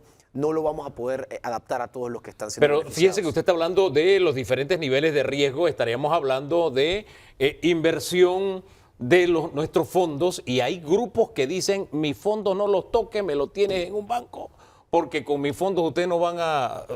Le llaman privatización a todo lo que no sea buscarle rendimientos a los fondos. Si va a la caja del seguro, a la caja de ahorros y al Banco Nacional, que son los dos bancos estatales que podrían estar manejando estos fondos, estamos hablando de que lo máximo que se está estipulando que se puede lograr es 6%. Y yo estoy de acuerdo con que la mayoría del dinero debe quedarse en bancos panameños. Totalmente, pero tenemos que también ver cómo entonces le damos más rédito a la población. Y ahí es donde está el reto de no caer en ese discurso de privatización, pero también de caer en poder diversificar lo más que podamos. No poner los huevos en una misma canasta. Por eso es que el tema de eso, en 2 meses, ustedes vieron el tema que tenemos para hacer esa ley, lo complicado que está. En 2 meses, nosotros tenemos que hacer las consultas. La otra cosa, yo creo que el tema medular aquí, es el tiempo. O sea, nosotros se nos ha vendido, los números que nos traen es que no tenemos mucho tiempo porque la caja está en crisis. Entonces, en esa parte, que el presidente ayer lo llamó como demagogo, el tema de que estás diciendo que vas a agarrar plata por acá, organizar el Estado, en realidad eso lleva tiempo. Entonces, esa es la situación que nosotros ahora mismo vemos como el cuello de botella, la situación que tenemos que tomar una decisión urgente. No tenemos el tiempo para hacer eficiente el Estado, para después venir a ver el tema de la seguridad social, y eso es lo que tenemos que estar todos los diputados también claros, ¿no? Pero yo sí pienso que se tiene que dar el tiempo necesario para nosotros poder sacar algo, y al final nosotros los diputados sabemos que las decisiones tienen que ser aprobadas por la mayoría de la población. Y ampliando un poquito lo que dice... Algo adicional, ¿tiempo necesario quiere decir que necesitan más de enero para esto? No, no lo sabemos. No lo sabemos, pero lo que sí se ha dicho es que ya lo querías aprobar hasta en diciembre. Eso era imposible. Y hay que decirlo así. Y yo soy muy práctico en mis cosas. Yo toda la vida me he puesto fecha y resultados, pero este era un tema que no lo podíamos hacer. Disculpe que le haya interrumpido. No, Sí. mira, yo creo que aquí hay algo muy importante que mencionar. Nosotros estamos ante un proyecto de ley que en estos momentos tiene que pasar por enero, tiene que pasar por los debates y los espacios que van a brindar en la Comisión de Salud, pero también estamos viendo algo de que no se está planteando con visión. Si en 2005 ese proyecto o esa reforma hubiese dicho cada tantos años se tiene que programar actuarialmente por la realidad demográfica un alza en la edad, no estaríamos ahorita mismo en este debate. Una indexación. Porque en sí. 20 años van a estar en esta mesa, Hugo, quizás no contigo y no con don Danilo, pero van a estar los otros diputados discutiendo la próxima esa indexación no se hizo, pero sí había una obligación de los gobiernos siguientes de estar pendientes de los resultados actuariales para ir reformando la ley, y no se cumplió. Es el gran pecado de las 3 administraciones anteriores. La decisión que nunca la tomaron. Y hoy estamos por esas malas decisiones, malas administraciones, y es la falta de confianza que tiene hoy el pueblo panameño de querer apoyar este proyecto de ley. Es falta de confianza. Entonces, demuestre el gobierno, demuestre que están en capacidad hoy día de hacer lo correcto, de hacer los ajustes que tengan que hacer necesarios, de controlar esa evasión, y sobre todo hay algo importante. La parte de sistematización o digitalización de la Caja de Seguro Social es fundamental para poder yo saber cuánto en este momento no están pagando al día, cuánto es la morosidad, cuánto es la evasión, que se eleva hasta 600 millones más o menos, la evasión que estamos pagando, la evasión está por 6.000 millones aproximadamente, la morosidad es la que está cerca de 300 millones. Entonces, si no tenemos al día para poder hacer el cobro coactivo o hacer certeza de la justicia de una forma digital, al día, en el momento, tiempo todos real. los datos, entonces estamos fregados. Ahora, Don Danilo. Pero diputado, ustedes partieron de un principio que tiende, yo lo voy a ver como una premisa sagrada: aumento a la edad, no, ¿ok? Lo cual ya arrincona la discusión. O sea, mientras haya posiciones que digan esto no de partida, pienso que es como asfixiar la discusión. Y lo digo porque, hombre, tengo 2 ejemplos muy claros. Grecia, quebrada, un país quebrado, se fue al caos político. Gana la izquierda. ¿Y qué hace la izquierda? Exactamente lo que los grupos de derecha tenían que hacer para reformar, y entre las cosas la seguridad social. Pero eso no es todo. Esta semana el gobierno español, gobierno de izquierda, Partido Socialista de los Trabajadores, apoyado por grupos de extrema izquierda, que ponen en vigencia una nueva política de seguridad social en la que se van a 65 años con 38 años de cotización. No le estoy hablando de un Estado de derecha, le estoy hablando de un Estado que cree en el Estado de bienestar, le estoy hablando de un Estado que ahora se llaman progresistas. O sea, el discurso de ustedes, yo no veo dónde encaja cuando ustedes dicen es que no puede hablarse de aumento de la edad. Entre lo que la gente quiere y lo que la gente necesita, hay una brecha que se llama política. ¿Qué es lo que vamos a hacer? ¿Lo que la gente quiere o lo que la gente necesita? Es que ¿cuál es el objetivo ideal? Que este sistema del IBM, de la Caja de Seguro Social, se pueda autofinanciar y no dependa de ingresos del Estado externo, sino que es un sistema autosostenible. Pero en estos momentos lo que creo que todas las bancadas queremos plantear es que si se hacen ciertos sacrificios desde el Estado, en lo que llegamos a diversificar y a mejorar las inversiones, se podría lograr entonces ese financiamiento para tapar este hueco inicial que tenemos, que está amenazando con pagarle 15% menos a todos los pensionados que tenemos actualmente en el país. Y ese es un riesgo grande, pero por estos momentos los recortes administrativos de la Caja de Seguro Social y del Estado pueden ser esa solución hasta que el sistema se vuelva autosostenible. Y esto empieza en la Caja de Seguro Social. 10% menos de la planilla administrativa representa 170 millones de dólares es que yo podemos inyectar. Yo no sé si esos países que usted dijo tienen un Producto Interno Bruto per cápita como que tiene Panamá.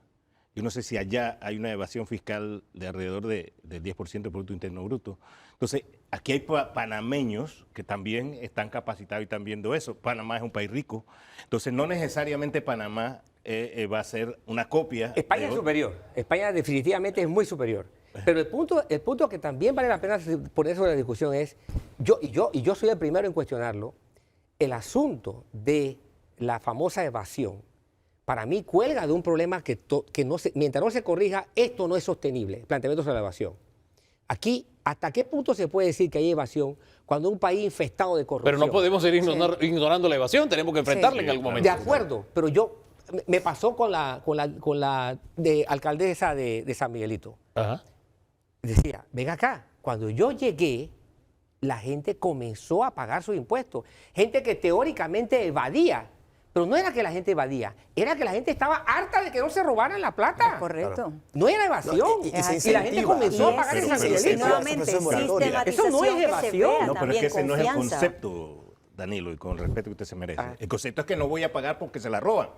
No es eso, lo que tenemos que pagar es el robo, pero tenemos que pagar. De acuerdo, pero ¿cómo usted estimula al ciudadano que paga a que pague si él está viendo que cuando abre la pluma no tiene agua, cuando necesita moverse no tiene bus, cuando va a caminar no tiene la calle, tiene puro hueco? Ahora llevemos eso a la Caja de Seguro Social. Precisamente por eso. Justo a la Caja de Seguro Social. ¿Cómo vas a la corrupción es la evasión? ¿Por qué vas a que el pueblo vaya a pagar mucho más en edad cuando es el gobierno que no ha demostrado que tiene la eficiencia administrativa para poder La gente quiere ver cobrar sacrificios de gobierno. Cuando los veamos y agotamos esos recursos, se pueden hablar de las otras. Ahora, cuando hablamos de recortar planilla, en este momento estamos hablando de generar más desempleo en un país que ya estamos cerca de los 2 dígitos. Ese es el problema cuando el gobierno se vuelve el mayor empleador de un Estado. Así Ese es exactamente el problema. Cuando no redirigimos los discursos. Y con esto no estoy diciendo que no se tiene que modernizar el Estado, pero estoy tocando tierra que esa es una herencia que recibió esta administración, tomémoslo en cuenta. Yo quiero dejar algo bien claro. Si bien es cierto, en algún momento tenemos que aumentar la edad de jubilación porque esto es insostenible. Ajá. No puede ser que regresemos a un 60% manteniendo la edad de 57 años, 60 años, manteniendo también 240 cuotas y manteniendo todo como está. Es insostenible y así lo han dicho. Hay muchos países, Colombia, que tiene la misma edad de jubilación, pero ¿cuánto cobra aquí? Están a 25 años, tiene un 5.8 del PIB y tiene un 19% de ITBM. Entonces, no estamos igual, en algún momento hay que hacerlo, pero no este es el momento, porque el Estado no ha demostrado tener la capacidad de hacer lo que tenga que hacer para poder sostener. Ahora, este ahorro del aumento de 3 años de jubilación representan 500 millones de dólares. ¿Me vas a decir que el Estado no tiene la capacidad de poder cobrar en estas evasiones, en esta morosidad, en la sistematización, en el cobro de cuotas, incluso en el recorte de gastos del Estado, 500 millones de dólares? Y vas a poner a sacrificar a la población por eso. Entonces, No está, ¿de qué estamos Es que a esos 500 hay que sumarle Exacto. los 966 millones Esa que es se está otra comprometiendo, parte. Esa es una de más las los cuatro 300 patas. del canal que ahora se destinan para acá. esa es otra Efectivamente, lo que dice don No, Hugo. esa es otra pata. Son 4 patas las que ha propuesto el Estado, que así le han llamado ellos. Uno, el rendimiento del 5% que ellos pretenden, digo que ellos pretenden 400 millones. Está la parte de la cuota obrero patronal, que haciendo un aumento del 3%, van a recolectar aproximadamente 244 millones. Está la otra parte, que es el aumento de la edad de jubilación, que pretenden recolectar 500 millones. Y está la otra pata, que son los 966 millones, que por cierto, solamente han justificado un tercio que viene del Fondo de Ahorro de Panamá. El otro porcentaje no ha justificado de dónde salen, pero ese es más o menos el esquema en que está trabajando el gobierno en esta propuesta. Bien, hablemos de otra propuesta sobre la mesa que ustedes vayan a considerar. Hubo una época que se hablaba, ¿usted se acuerda?, de dinero fresco. ¿Se acuerda? Sí, Cuando cómo estábamos no. en lío con la FMI, Sí, dinero necesitábamos fresco. dinero fresco, ¿verdad? Esa expresión ¿Qué fue otra famosa. fórmula? Sí, estuvo en boga, muy en boga. ¿Qué otra fórmula han recogido ustedes en este recorrido a nivel nacional y esta lluvia de ideas que ustedes dicen, oye, por aquí nos viene dinero fresco para el IBM? ¿Hay otra que esté sobre la mesa? Porque ideas hoy muchas, pero quiero conocer la evaluación de ustedes sobre esas ideas. Algunas propuestas que surgieron en estas escuchas era que existe un área económica especial en Punta Pacífica que tiene que ver con la Ley 41 del 2004, en donde se establece que el 10% de esta área especial debe ser destinada al IBM. Entonces, hagamos efectiva porque hasta esta fecha no se ha hecho. ¿Y cuánto se genera ahí? No sé exactamente cuánto es, pero hay un 10% y debe generar todo lo que sume es bueno. Entonces, también está la parte de que hoy día la Ley 51 no permite que la Caja de Seguro Social invierta en megaproyectos. Abramos ese compás también. La Caja de Seguro Social pudo haber puesto plata para la ampliación del canal. Pero usted sabe que hay ortodoxos que cada vez que usted habla de inversión dicen, me privatizan la caja, no jueguen Por con mi eso es que no caja. hemos crecido, por eso que no hemos crecido. Ahora, y hay que diversificar. Pero a criterio de ustedes, y tengo que decir en ese sentido, don Alain, que encontrar que la Asamblea, yo no veo una corporación de ideas, pero sí veo una corporación de comodidad, y más me lo ratificó don Pérez Barbieri. Barboni. Iba a decir otro apellido y se quedó en Barbieri. Barboni. Pérez. Más lo ratifica cuando dice, por la metodología hemos producido lo que se ha llegado, lo cual me parece ya una ventaja y una ganancia, el hecho de haber creado un espacio de discusión allí. Pero el punto radica en esto. Ustedes pueden llegar hasta el punto de proponer un espacio de que, ok, vamos a hacerle esta propuesta al Ejecutivo. Vamos a llevar al Ejecutivo a que considere estos otros condicionamientos, estos otros elementos de juicio. Ahora, ¿qué pasa si el Ejecutivo se estanca y dice, no, es lo que yo digo, es lo que yo he propuesto? Bueno, ellos van a estar participando en los proyectos de ley como siempre, como lo es normal, pero los diputados son los que deciden al final qué proyecto van a sacar.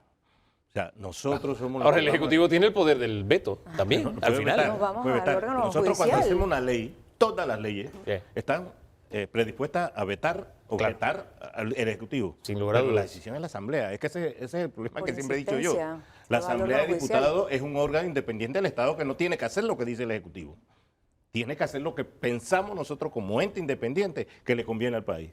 Y esa es la decisión. Si él la veta, la veta. Pero nosotros somos los responsables de sacar la ley que nosotros creamos conveniente. Yo todavía no veo el horizonte claro con propuestas, no es que esté diciendo o repitiendo lo que dice el presidente, porque aquí hubo una lluvia de ideas, insisto, donde había que cobrarle hasta impuestos a los, qué sé yo, a los que pasaban por el aeropuerto de Tocumen. Los turistas. Vamos, sí, exacto. Ni siquiera los turistas, los que pasaban, que le cobráramos, luego el cual echaría bajo el hop, pero escuché propuestas. Siento que no hemos aterrizado con propuestas específicas que traigan dinero fresco para el fondo. Hugo, tú tienes algo que es una realidad y es el descontento del pueblo panameño con comunicados e ideas que no llegan a una propuesta directa. El país ya no quiere más comunicados de nosotros como bancadas de la Asamblea Nacional. El país quiere un documento con una propuesta que pueda ser verificada en el software o en el sistema que está utilizando el señor Dino Mon como director de la Caja de Seguro Social y diga, esta propuesta es viable. Esta es viable. De aquí en adelante, en enero, ya lo que salga de los partidos políticos y de las coaliciones y los movimientos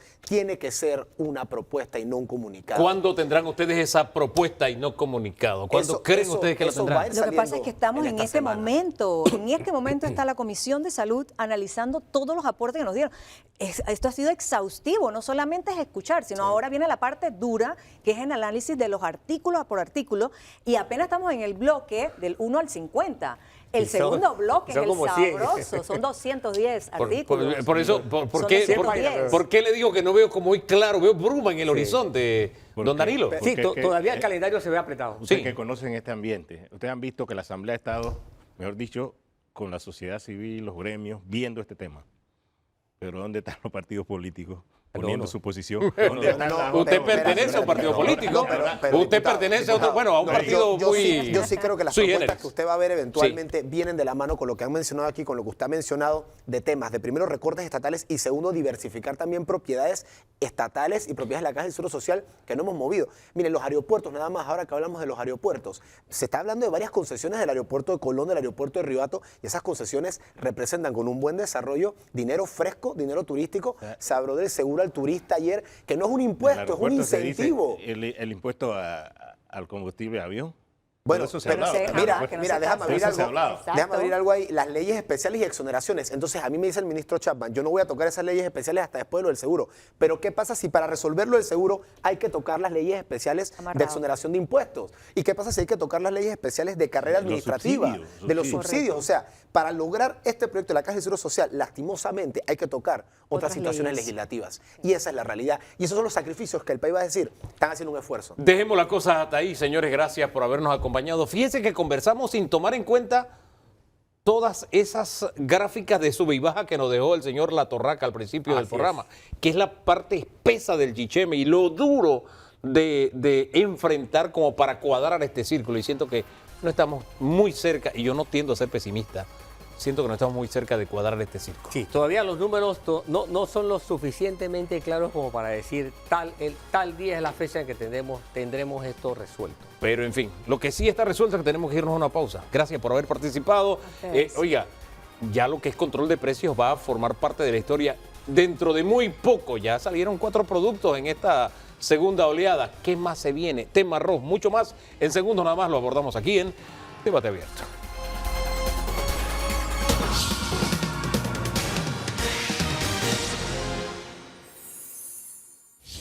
Del mensaje presidencial hemos tocado así tangencialmente el tema de los medicamentos y hay alguien a quien le toca una tarea específica, es a Acodeco, su director está con nosotros, Ramón Abadi Valid, gracias por estar acá para cerrar debate abierto del día de hoy.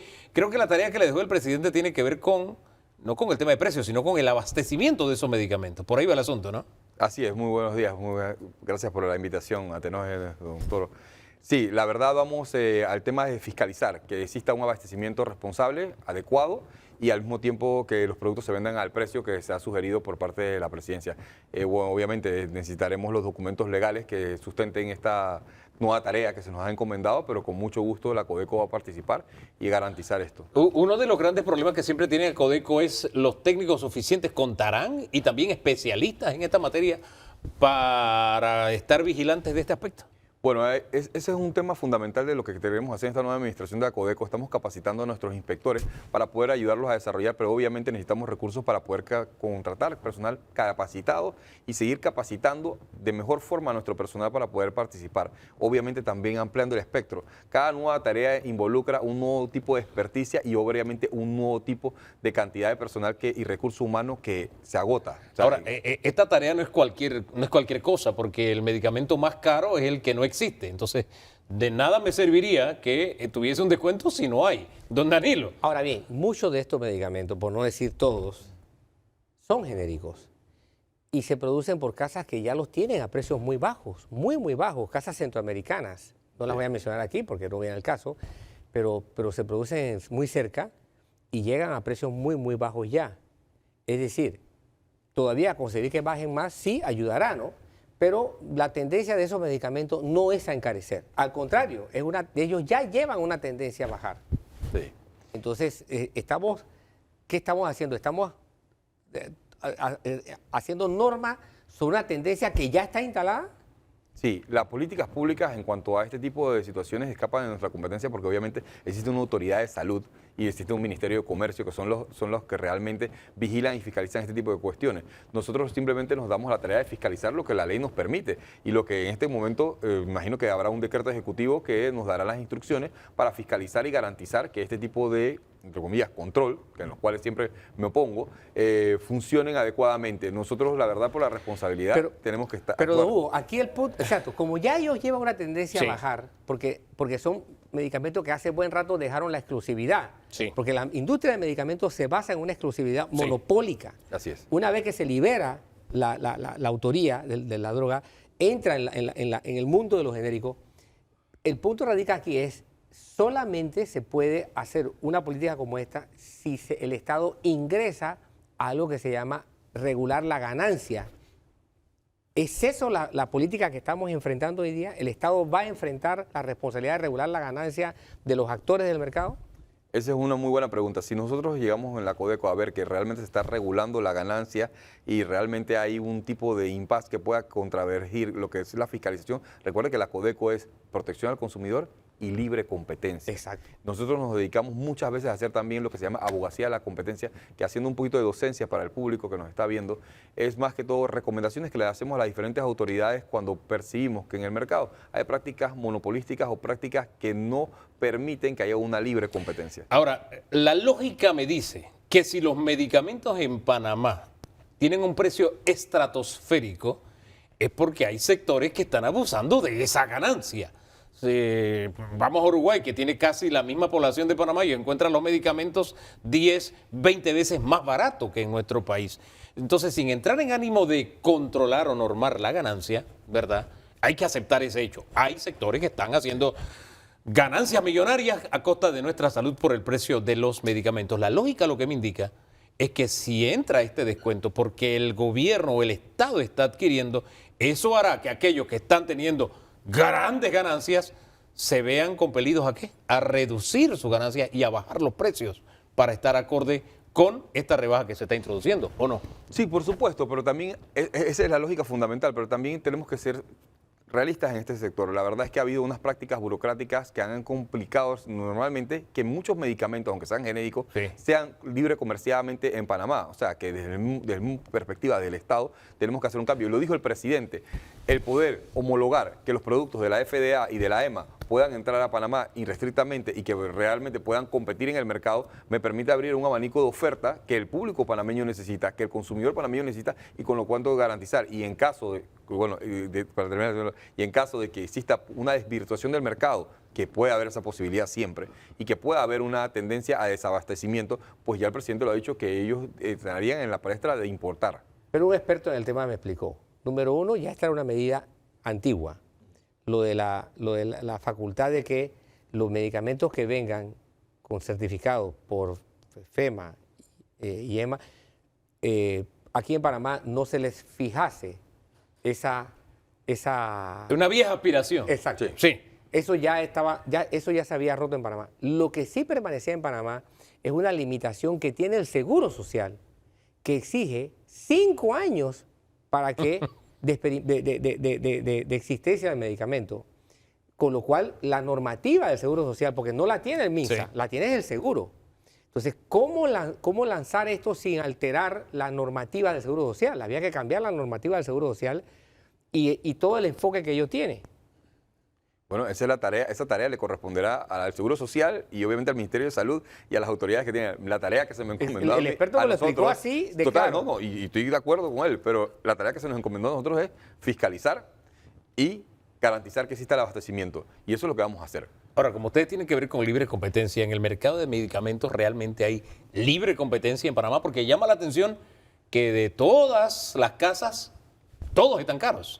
Exacto, y todos están caros porque la oferta y la demanda son libres en este país y eso es parte de la libre competencia, pero el tema aquí es cuántos productos pueden entrar a competir en el mercado, porque primero tienen que pasar una serie de regulaciones burocráticas y ahí es donde ponemos la limitante, el mismo Estado, a los competidores. Y fíjese que hay farmacias que tienen días específicos de rebaja y son sustanciales, lo cual quiere decir que el margen de ganancia en ese producto, porque nadie lo va a vender con descuento perdiendo.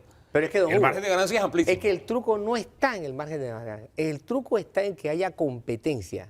Por eso Porque- le preguntaba, ¿hay competencia o no hay competencia? Exacto. A veces me da la impresión que es no. la competencia lo que yo siento que ha Pero, en fin. obligado a las farmacias a cada vez ofrecer más días de rebaja o más porcentaje de rebaja. A mí, mi temor es que un principio de la economía se cumpla aquí. Una vez que se regula la ganancia, automáticamente los que los traen van a decir, ya no me es rentable traer ese medicamento. Y ya el medicamento no es que esté caro, sino es que no esté. Claro, y entonces entraría el Estado Por empieza eso a es- suplir y ya es ahí. Y ya es otra historia. Por eso Claro. está el papel, la tarea que le asignaron, precisamente para que eso no Eso no pase. sucede. Me parece a mí. Exactamente. Por ahí va el asunto, Por ahí va ¿verdad? el asunto. Otra medida que estuvimos hablando fue, y que el presidente anunció ya hacía muchos meses, acabar con el control de precios. Entraron 4 productos nuevos. Así es. Nosotros hicimos una recomendación. Nosotros cada 6 meses somos el ente que fiscaliza y al mismo tiempo verifica el abastecimiento del mercado y puede ver las connotativas en el mercado de qué es lo que está sucediendo con los productos que estaban dentro de este control de precios. Nosotros responsablemente entregamos un informe al Ministerio de Comercio e Industria y obviamente al Ejecutivo, en el cual hacíamos una recomendación para poder terminar con el control de precios y sacar a la mayor cantidad de productos que pudiésemos. Para eso necesitábamos estadísticas, necesitábamos data, porque obviamente cuando lo hicimos con el arroz contábamos con 2 años de estadísticas consonas que podíamos demostrar la diversificación del mercado. En esta ocasión, con los productos que había, no teníamos, nos quedaban 17 productos. Así que lo que decidimos hacer fue comenzar a crear estadísticas y recomendamos sacar realmente alrededor de 13, 14 productos de la lista de control de precios. Pero el Estado decidió solamente sacar 4. O sea, pero recuerden que nuestra recomendación, nuestro informe no es vinculante.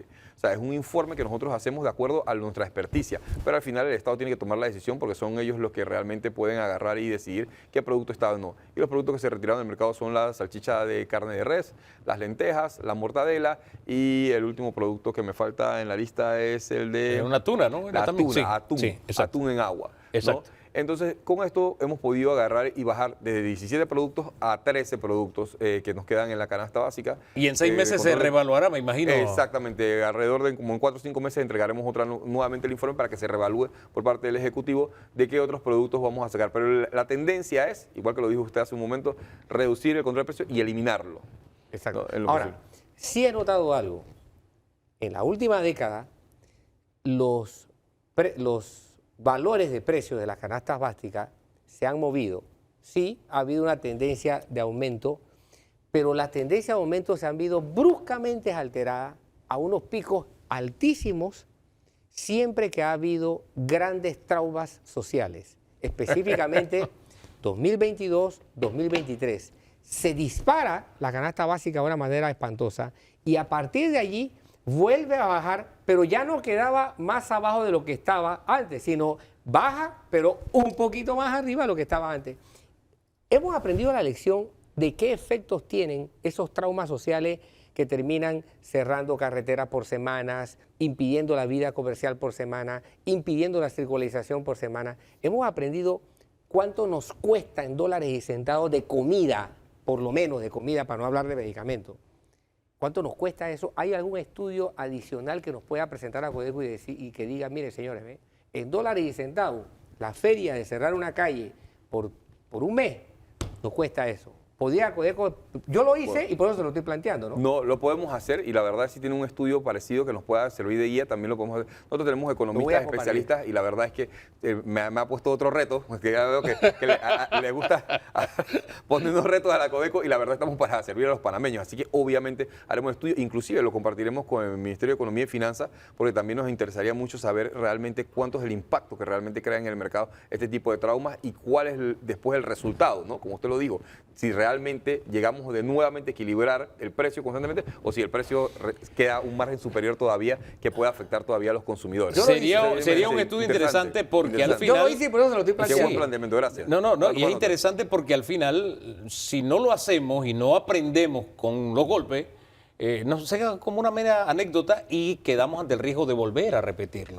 Y eso es traumático, es grave. Podemos hacerlo en mancuerna, a Codeco Universidad Tecnológica. ¿Cómo no? Por Bien. supuesto. Hablemos un poquito de arroz, ¿cómo andamos de arroz? Porque tuvimos dolores de cabeza con el arroz, ¿ah? Sí, ha habido un tema del arroz. Seguimos luchando con el producto de la comida y la canasta básica panameña, está en todas las mesas, en todos los platos. Y obviamente hemos tenido algunos problemas, sobre todo en las áreas más rurales del país o las áreas más alejadas de la capital, donde hemos encontrado mucho arroz con insectos y larvas de algunos gusanitos y este tipo de cosas sucios, porque obviamente en Panamá lo que tenemos es el sector, y eso tengo que entender a los productores y sobre todo a los molineros, el arroz sale ya preparado y listo para ir al mercado, pero tiene que ir con una cadena de protección de temperatura, en el cual el arroz no puede dejarse a la intemperie, no puede dejarse al sol, tiene que mantener una temperatura adecuada. Y obviamente muchos comerciantes, abarroterías, en lugares alejados de la capital, que demoran a veces 4, 5, 6 horas de trayecto y el camión no está acondicionado para tener ese producto tanto tiempo,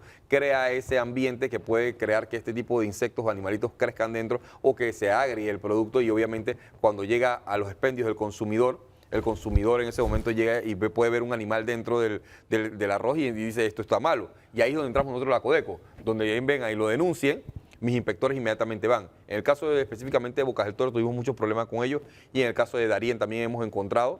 Estamos viendo que en muchas zonas apartadas de lo que son las cabeceras de provincia también lo encontramos y estamos trabajando en ello. Dejemos las cosas hasta ahí por ahora. Muchas gracias. Pero ¿Sí? todos esos son campos de estudio. Eso Total. lo pueden hacer con la Universidad de Panamá, con la Universidad de Udela, con la Universidad... O sea, hay muchas universidades. Y con la tecnológica, Y con que es lo que él quiere no, cerrar. Con la la tecnológica. academia, es que la academia puede apoyar mucho el trabajo de ustedes.